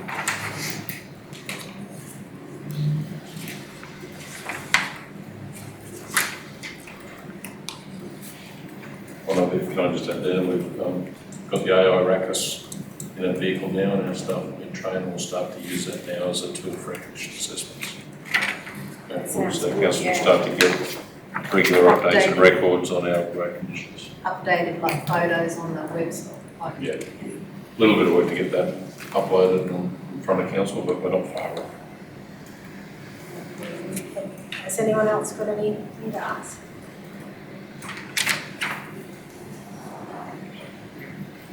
Okay, well, we can move on to item 3.6.4, the Alpha Jericho District Manager's Report. Have I got a mover for that motion? Councillor Hanson, and seconded by Councillor Plum. All those in favour? 7-0. So, does anyone have anything, or Dan, did you want to say anything about this report? Has Karen asked you to say anything about this report to us? Probably the only thing I would like to mention is around the Jericho ATM. We've basically given the provider, we signed an agreement with them back in July, and since then we've had no movement from them at all, no indication of when things are going to happen. So we've given them basically the end of the week now to provide us with their delivery plan, and short of that we'll explore our options. But it's rather disappointing, I suppose, that we haven't been able to get that project over the line, as it felt particularly through the negotiation phase with the provider, that they were waiting on us all the way through. But it hasn't seemed to have come to fruition. So that was probably the only thing I was particularly wanting to mention. Thank you. Thank you, Dan. Can I just ask, the weather event that damaged the shade sail at the Alpha Playground, will that come under insurance or? Yeah. Yeah. Thank you. Third time in 6 years, I think that shade sail's been replaced. The solution is not shut, but unfortunately, through Madam Deputy Mayor, the insurance company obviously replaced like with like, so we're just going to keep going on the same vicious wagon wheel until sometimes someone breaks it and says, enough. But that's less than 12 months up. It is brand spanking new. And it didn't last the summer. Didn't even get into the summer. The cost Is it, of hard area. I wonder if it's the design or the locality of it, or Yeah, it's just as you come down off the hill, so the wind just comes screaming down the hill, and first thing it runs into is through Madam Deputy Mayor, is that shade sail. It is completely unsheltered in every direction from any type of obstruction, and it just cops pasting. Whereas the one at the pool, which is substantially, not substantially different, it has been damaged once, but it's survived a lot more windstorms than that horrible thing over the skate park. Brilliant. Are there any other questions on that, the Alpha Jericho report? We'll move on to item 3.6.5, Karamat Muttara District Report. Have I got a mover for that? Councillor Peoples and Councillor Arthur will second that. All those in favour? 7-0. Paula, do you want to say anything about your report or? Just with the Muttara community, some councillors may be aware that they're applying for a bus run from Muttara to Longreach. They've been pretty vocal on what they want and what they may want from council as way of support, but at the moment it's just work in progress, and I've asked them to put it in writing if they have an actual request. Just depends on which way it goes. I went down to the Central West Hospital in Barcaldine here the other day and had a look at the model that they made of the old hospital, and so we'll be taking ownership of that in the next month or so. They're just building a table for it to go on. It's really good actually, and probably won't be displayed to the community until next year at some point, probably when we have our reunion. But it's a really good model. Really happy with it. That's cool. Just on the bus run, do they mean a school bus run? Yeah. Right, yeah. There's lots of issues with it, but And the school, is that what the school is Is it closing down? No, it's for high school students only. Oh, it's for high school students. Yeah, 7 to 12. Yeah. Through that, Deputy Mayor, question. Councillor. Is it possible to have a school bus for high school students only? No, other kids can go on it, but they have to pay. Same as Aramac bus run, probably Jericho as well. Are they, through you again, Madam Deputy Mayor, are they concerned about the fact that once it's there and the impact it could have on the primary school? They probably haven't thought about it, Mr Mayor, the ones that are pushing it. Because there is a private school in Longreach, that might be attractive to some parents or just a bigger school. It's a big day for the kids.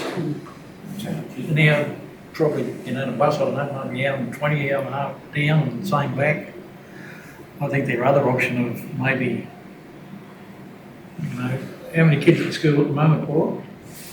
About 11, I believe. Is it how many high school kids? One's transitioning, is probably 2. They won't get a school bus run, you've got to have a minimum of 6. Yeah, I think some of the families are bringing theirs back from boarding school. But even so, if we get another half dozen to come back and we've got 8 or 10 high school kids, it's still not a big area you need to teach them and maybe a house or something in town. I think it's a much better option than a bus run.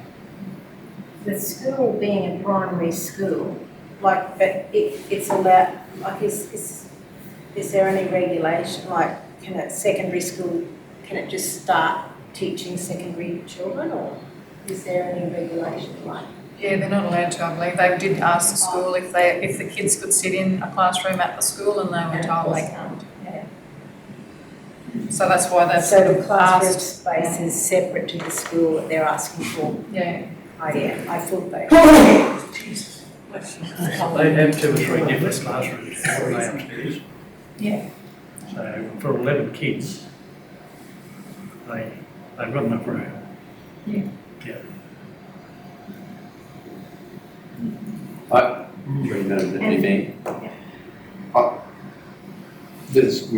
would fully support the ability for high school students to be educated close to their home environment in whatever form that takes. But a bus run in that situation could be very dangerous for the future of that school, not only from where local parents may send it, but from where an education department could go. Much cheaper for us to fund that bus and close that school, and then they don't have to pay to go on it. It might be 11 now, but it wasn't that long ago, it was 5 or 6. I would be happy to have a conversation with you and members of the community to highlight the very real danger from an advocacy point of view around that.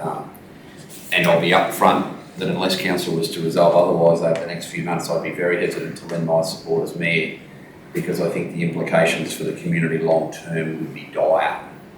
I can see this through a future education department official's lens of this is a cheap option. We would struggle to wind it back once they put in a school bus run, because they can do it either way. It's closer to Aramac than Longreach.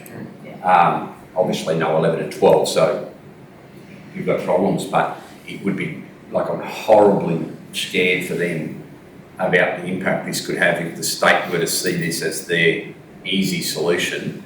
And once he's gone, well then the cops are not far behind, and all of a sudden, Muttaburra is not even a Jericho.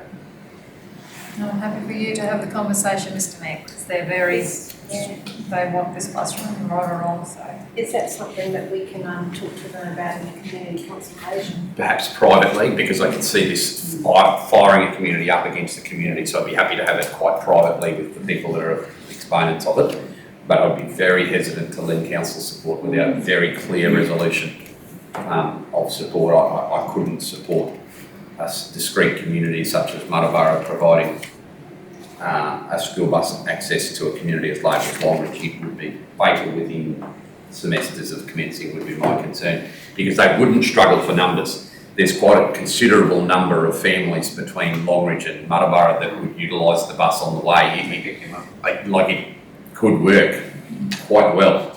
And then of course you put the primary school kids on it, you're going to need a 22-seater. You put 11 primary school kids with 8, 10 or a dozen, pick up another, you could end up with 30 kids. And to your point, Councillor Peoples, there's 3 school buses a day go from Clermont to Emerald. 3 of them a day, they spend over an hour and a half on that bus, those kids. It's done. It is done. And they pay because half of them are paying to attend private schools at Marist and St Joseph's. And, there's real examples of this. And like Clermont's a town of 2,500 people, not 55, sorry. That's still, in relative terms, you're talking. They've got the population to keep their schools open. They can keep 2 schools because they've got a private Catholic school and a pre to 12. They can keep them open and lose 3 bus loads of kids a day to end. I'm petrified for that community if that bus was to that would be so scary. But then by the same token, I'm not unsympathetic to parents who want their kids at home and be able to provide them a classroom, because you can't compare correspondence to classroom. You cannot. And I understand too well the cost of providing boarding school accommodation. I'm not unsympathetic to there, but I'd love to try and work on another solution with them, whatever that might look like with Council's Blacking, because the long-term consequences for the entire community around that would be fatal. Thank you, Councillor. Through you. Councillor Gleeson? Through you, Deputy Mayor. Housing, it's probably a question to all. There's 4 vacant houses, no, that's not true, yeah. 4 vacancies in Aramac with 2 houses and 2 units. We had a correspondence sent to us recently from a private individual. Are we still under the policy that private individuals cannot or do not rent council houses? Yes, we've currently got 4 or 5 vacancies in Aramac that we may need that housing for that purpose. Staffing them. These houses here, they're council houses, but there's also, to your knowledge, there is 4 or 5 vacant private houses. Is that what you're saying? So, yeah. No, council houses. Yeah, these are council houses. And both of these houses, I just got an email today that they will both be filled in the next couple of weeks. All these vacancies on here, actually. Filled with council employees. Yeah. That was my question is, it is a council policy that it is only council employees. No, council. Yes, there's no policy to say only council employees. No. But there's a priority if we need houses for our employees. Yeah.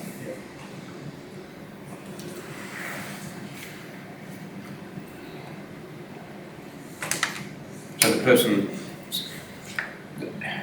the person that wrote the application in or inquiry, they would have been you would have had correspondence with them. That one was a blanket one that went to everyone, politicians and all that. Yeah, I responded to them. Thank you. Paula, what's a multi-casualty desktop? Through you, Madam Chair, we're just all meeting, Director of Works and myself and Senior Work Supervisor on Home and Community Care, meeting with Queensland Ambulance, and we just do like a scenario, what would happen if there was a fire, or how we deployed graders and things like that. Sounds good. Is there any other questions for Paula? Will we move on? Excuse me. With the drovers, they can tour and then turn around for reasons to come back. If they, while there's abundance of feed around and there's no other drovers within vicinity, can they get a permit to graze for a minimum amount of period or a maximum amount of period? Do you know?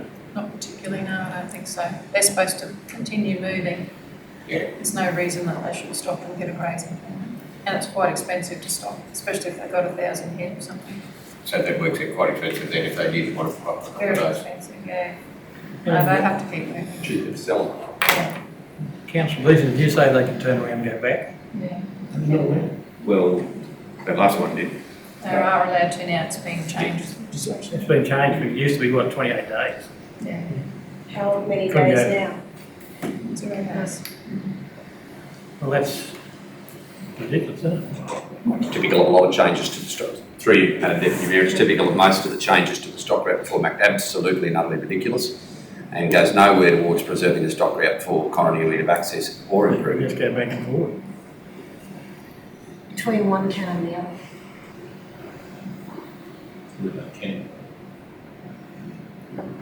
That's ridiculous.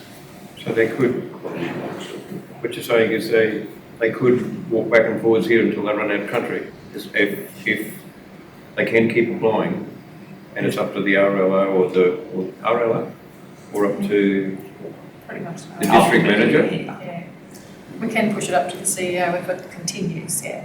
If they do it once or twice, it's RLO, then it'll come down to feed and, yeah. Or if they're doing it continuously, yeah, Shane, you know. The power you have then through the Madam Deputy Chair is that you have the power, you are the sole determiner of what is in the best interest of preserving the grass on the stock route. So you could make a case that once the feed's gone, it's gone. So you want to preserve a minimum volume of feed, and that you can use that to terminate and move them on. But that's clearly not the case yet, so you can't use that as a defensible position. But yes, it's rubbish. How long ago did that legislation change? Oh, less than 12 months, like it's, yes, it's just in lots. Yeah. We've made numerous representations through not only our council but through LGOQ on a whole manner of issues related to the legislation, but once again, nobody listened. Thank you. We'll move on to 3.6.6 Barcaldine District Report. Have I got a mover for that? Sorry, I've got one question for Paul. Councillor? Stock route water point access for QFES, local rural fire brigades. Have we got any further understanding, or have we got an actual plan? We're just in the process of moving on. Okay. Are you going to just identify a few key ones to start with as a rollout, as a sort of a position? There's only about 10, Mr Mayor, anyway. Right. It's not a great deal. And it wasn't a very big cost, if the RLA can do it themselves. So QFES is very keen to use us as a example, as a learnings example within the RAPID area. And so they're very keen to get a true cost. So yes, even if the RLO's time, and even if it is costed to their stock route management and paid for by others, it doesn't matter. They're just keen to know material and labour cost and any regulatory framework that needed to be overcome, whether it's the MOU or whatever it is, so that we could do a presentation with QFES at a rapid stock route scene 12 or 18 months ago. Well, look, this is what Barcaldin's done, this is what the access is. We'd advise you to not do these couple of things because that didn't work well, but this part of it worked was quite seamless. So if we could just, that'll be after my time, but if we could just make a note that QFES are keen to do something in that respect. Can't remember the exact number, Paul, it was 260 a site, wasn't it? Yeah, it wasn't a great deal of money, and I'd probably rather do them all at once, because if we choose some, Yeah. there'll be a fire over there for sure. I would agree with that. If that's all it is, and that's all there is, 260 for 10 or it's 500. 260 each. Yeah. Thank you. Sorry, apologies for being late. Have I got a mover for 3.6.6 Barcaldine District Manager's Report? Councillor Leeson, seconded Councillor Arthur. Those in favour? 7-0. Jenny, do you want to say anything about the report? Thank you, Deputy Mayor. First, I'd just like to say the fee waiver for the desert uplands, they sent an email saying thank you very much for giving that to them, and how we promptly replied to them to give them that access. The replacement disinfection system at the pool, the chlorinated system, is now gone to granular. The pool lessee says it's working really well. It's been in a week and he's very happy with it. Tenders closed. We have recalled for the chemical room and roof that's closing this Thursday, so hopefully we'll get some tenders and they'll be awarded. Picnic tables have been delivered to the swimming pool, just got to get them put together. We've recalled for the barbecue. Now, the other one, the master plans, I didn't get time to share them this morning because they came through just as we were coming to meeting. We have got architectural designs, which I will get shared out to councillors for their comments from the architect today. It's just the architectural designs for both the rec park and the showground. So I'll get that out today. And one of the meetings that was raised about the in questions I noticed about, how often before a race meeting should the track be watered or what length the grass should be. Warren Williams has advised that usually the track's mown twice in 6 days, with the second mow 2 days prior to the race day, and that the height of the grass, with the turf track here being a wintergreen couch, 70 to 80 mils in height. So just for your information, that's what they came back with there. I think that's pretty much about what, and open for any questions. Thank you, Jenny. Is there any questions for Jenny? So I'm telephone. I did receive a phone call this morning and noted when we came in to do something on Saturday, there are flying fox back in town. So it's noted they're in trees in houses in Acacia Street. They were in Beach Street, wanting to know if dispersal, should we get approval to carry out dispersal? Or should we just get, just around the normal thing to happen? That's what the question was raised today when they rang about, well, they were talking about getting the 48 hours notice to do it, advising the residents, and they would carry out the activity between from around 4:45am, so 4:45 if it was approved, and they would use ask if they could have use of the council's gas gun with them supplying the gas. So it'd be the persons that do it. Yeah. Generally, previously. do we give approval or is it just? Well, from what I was gathering, it had to be approval from the flying fox mitigation people. Madam Deputy Mayor, I would suggest that a loose collective of community-minded persons endeavour to ensure that this activity occurs as promptly as possible, and if any approval is required, it may be an operational works permit from the CEO to commence activities prior to 6am that may be allowed of it as a normal construction site, rather than seeking approval of a certain state department who may take longer to issue that approval than is satisfactory for the removal of that pestilence. We're going to use a new street sweeper. Man, that'd be a good place to start at 4 o'clock every morning. It would take as long to get that department and the mayor onto it as it would for that street sweeper to arrive. We have to give you the tip, and that's still 11 months away.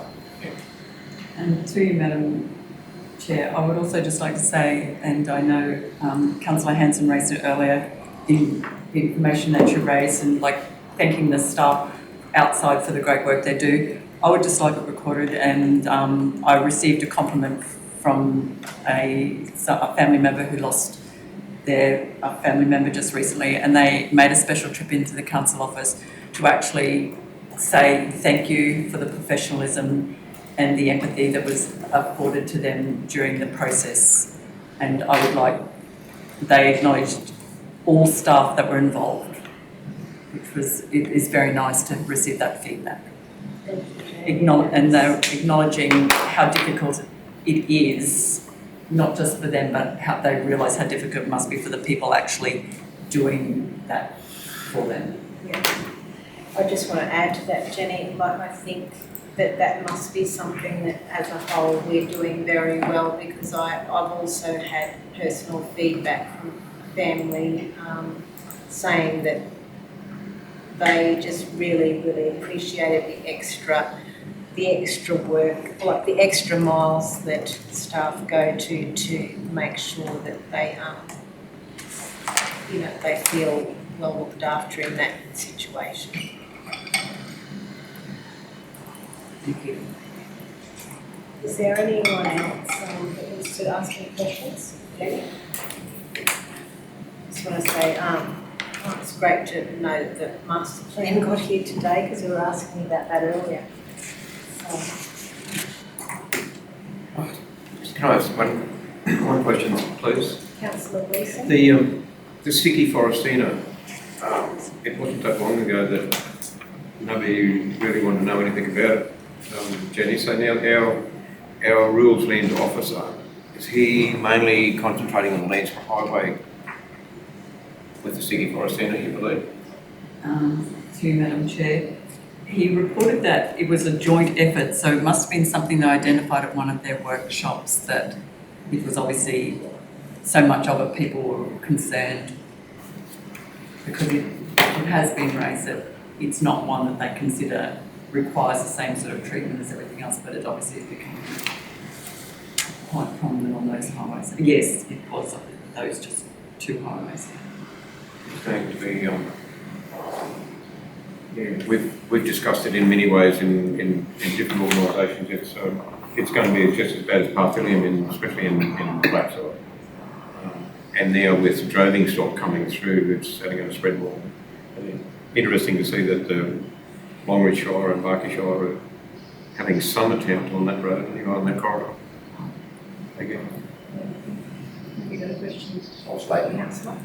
The Central West Pest Management Group has had Sticky Forestina in its eyes for 2, maybe 3 years now. We've actively battled to get it declared what they call one of national significance, failing in that respect, but there's been a coordinated approach on not only the Landsborough Highway, but on the that way, but also this way. And there was a dedicated approach from the Rural Lands officers, the local laws officers there and the Rural Lands officers here a couple of times, where they've sprayed it in that coordinated well with the slashing crews to get that sprayed before they bring the slashers in to knock it down. So, yeah, they're aware of it and are trying, but I'm mindful that we're wasting a lot of our money, like exclusively our money on doing it, not even RMPC money, because TMR won't touch it till it's a wands, and it's not even, could be 20 years, if ever, before it's made a wands.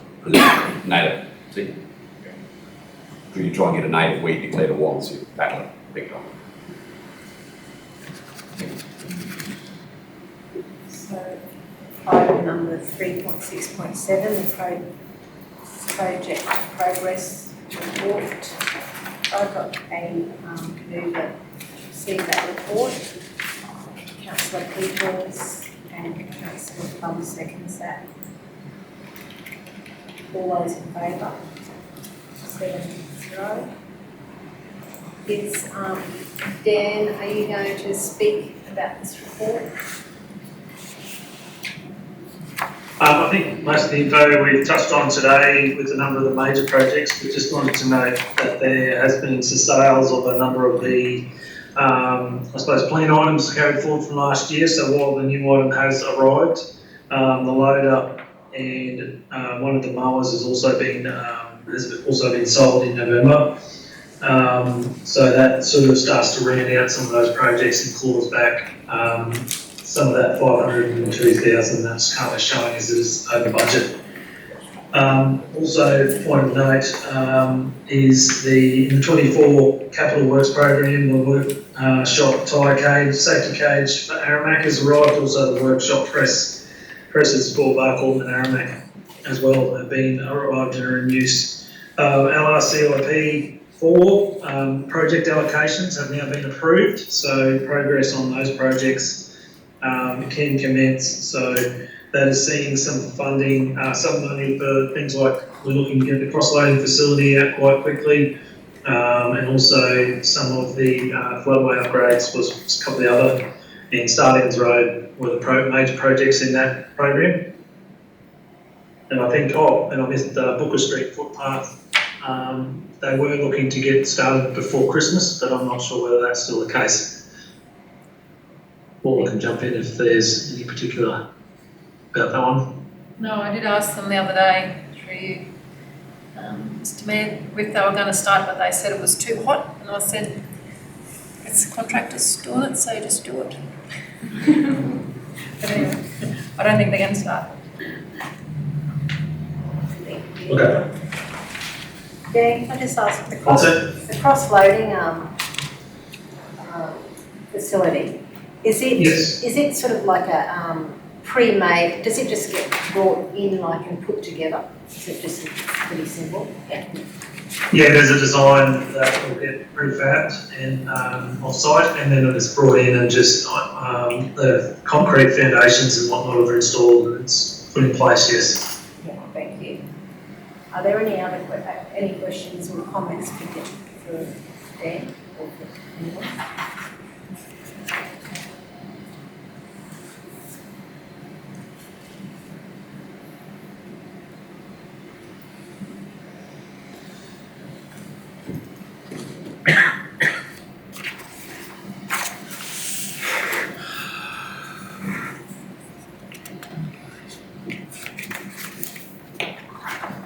Councillor Arthur, do you have any comments or I'm questions? sorry, I thought you were. Yep, no, I'm good, thanks. Madam Deputy Chair. If everyone's happy, we might as well move on to item number 3.6.8, our community engagement coordinator You want report. Lily here, or we can just talk to it? I don't know if we need Lily here or not. I don't think so. Can we just go Depends through it? on the questions, Shane. Do I have a move on, councillor Hanson moves that, I'll second that. All those in favour? 7-0. We'll just talk to council, take it as read. Lily's been very busy getting it. As you can see there, it's fairly full on what she's been up to. There's been a real push to try and invigorate Christmas as well, so she's been looking, you would have seen some twos and threes over the pallet Christmas trees, and then talking to the men sheds in the other communities to start building them as well. She did look at the 12 days for Christmas. You'll see there's a list of local businesses there to start. I know it's mostly focused locally here. We started somewhere, and generally she's been working across the region to get our presence out there and get people talking. Same as the Holiday Awards, there's been ongoing discussion around that. We need to probably as a council promote that one a bit more to get nominations in. Generally it says read, take questions.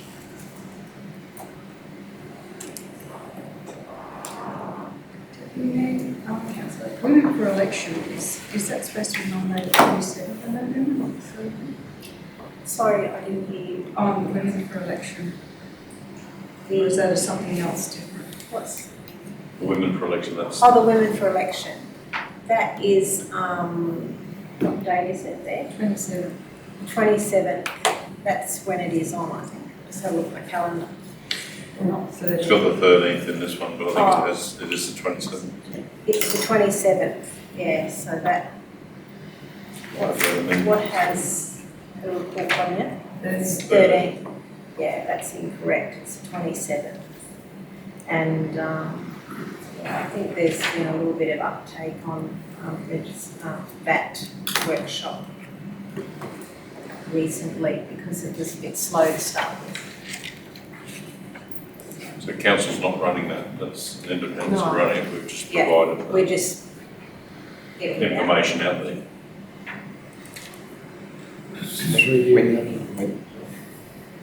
I was just going to be rude enough to ask, when's the other agenda to their fully training workshop?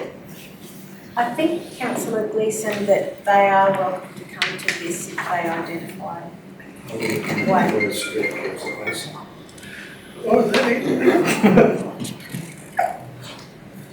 I'm not sure because it's organised by an outside organisation. We would hope that in the interest of fairness, there would be one. Or men looking at getting into local government or state. It's actually a workshop for anyone, state, local, federal.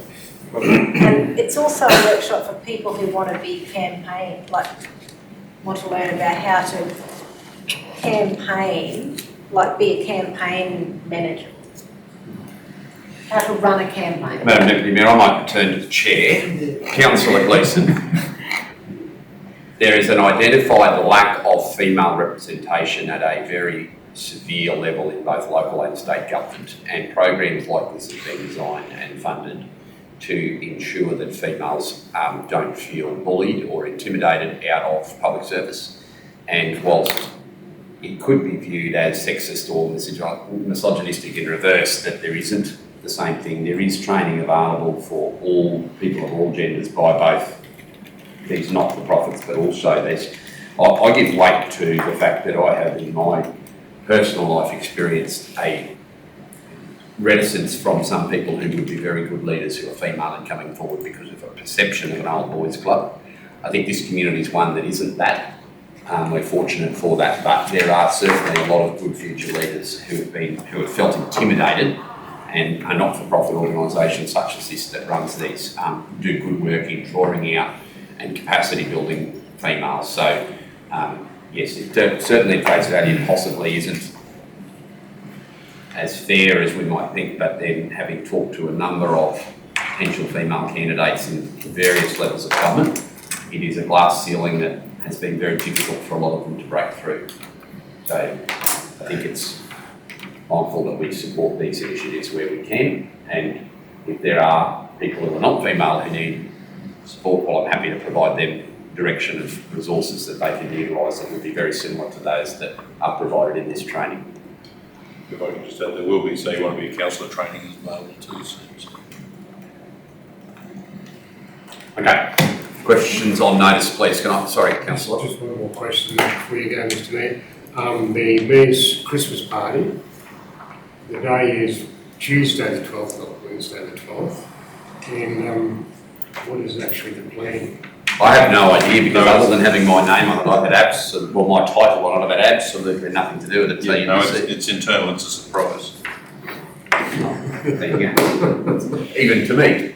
As you'll notice there, we've talked about the government agency work with, same as we did last year, just a general get together. Just to say thanks for working as agencies with us. So we may have over-promoted it as a Christmas party at this point.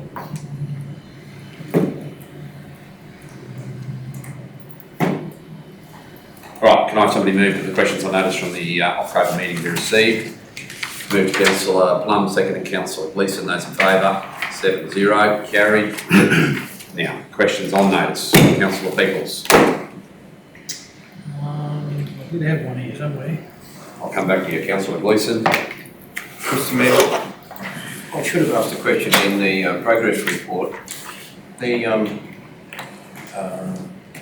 The funding for the Jericho Cemetery fence,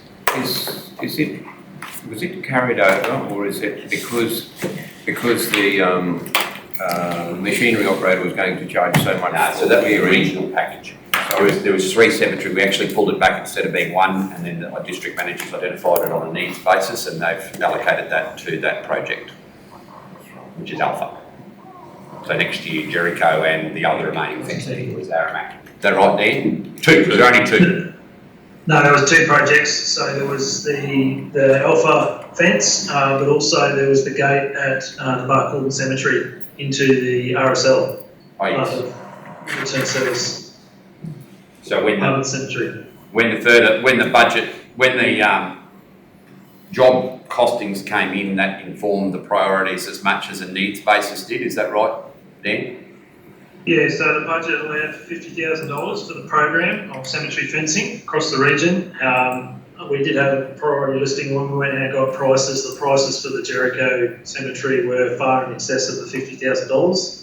And the second and third projects on that list, which did come in within that $50,000 budget, I think Council in August resolved to to allocate that funding to those two projects in Alfred and Buckle. Thank you, and I just wanted to mention while we're on open camera that most of that cost was going to be in the clearing of the of half a dozen trees at the Jericho Cemetery. And I know that we can't get involved as councillors, but I was just wondering whether the CEO or Director of Works could speak to some locals at Jericho and just let them know. It's going to be managed internally in future. There's a new scope of works and a new method of dealing with it. Yeah. As part of next year's budget. Okay. Councillor I Hanson. just want to bring it up. Thank you. I'll agree with you, Mr. Mayor. Councillor Peoples, have you thought of what it is? Yeah, Mr Mayor, Shane, have you responded to the principal at Aramac State School about workplace health, about school-based apprenticeships? Yes. Thank you. Mr Mayor, with the upcoming local government elections, and not that I'm wanting or seeking for a mass change, but what does council do with respect to advertising and encouraging people to consider running for council? So we provided, you want to answer this, some of this, we've provided the information about, say you want to be a councillor, so that people know that there's a formal thing you've got to do. It's no longer just getting 10 signatures and here's my nomination form. Yeah. Good training, so we can update our websites, our Facebooks, talk about it as much, councillors can talk about it. There's something else, councillor, that's new that we haven't done previously, but we'll be working on over Christmas and in the lead up to caretaker, and it's like a snapshot of where council's at to provide some truth in the campaigning. Yep. So that people that are both prospective candidates can ask for a copy of it, will be given a copy, but also existing councillors can use it to paint a real picture of where we're at. So an accurate snapshot of our current financial positions, our financial commitments, like those that we've already entered into and undertakings that we've given but may not have entered into, a snapshot of our staff profile, our organisational structure, copy of the corporate plan, those sort of things will be provided so that just to provide some truth in campaigning, and I intend to ensure that that information is put together in a way that is really readily available. As much, just to stop the, you see a bit of, it's easy to, as a non-councillor, to throw some, we've got to fix this, we've got to fix that. Well, the truth of the profile is actually this. Then it just ensures that the debate between candidates and the solutions that may be needed from a community perspective are balanced by what the current situation is. And that same document then becomes the red book, which other levels of governments use for an incoming administration to go, hey, CEO's going to have to develop that anyway. Instead of doing it in April, it'll only need to be updated to reflect the changes from January till then. No, I do start to hear, because people know about the upcoming election, that there's a bit of talk about. I was just wondering what council generally do as a whole, not necessarily as a strategy, but just as a promotion of this is what you need to do, or these are things that you should be looking into if you are considering, because it's. There'll also have to be a conversation with our staff from the CEO at some point prior to caretaker to inform any of them that may be potential candidates, which is quite often the case. There's actually a policy that covers staff members who are candidates and what they can and can't do, and the process they need to follow, because it is slightly different to a member of the general public, obviously. So that's a conversation, that's a further education piece. In general terms, they can't be at work during that period of time after that period.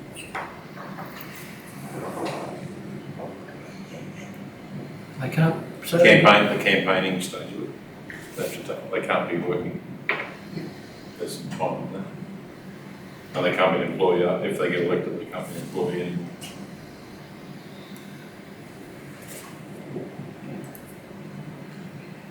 Councillor Plumb. Councillor Roberts.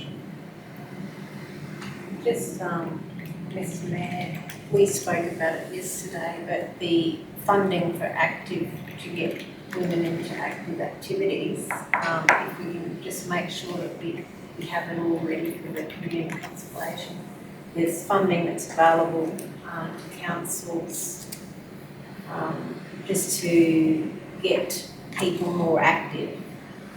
I think the limit's 25,000, it's not much, but I know Richmond Council has been making use of funding like this for a few years, and they get someone to come and like they pay locals to do different programs like yoga or boxing or whatever, and it's really well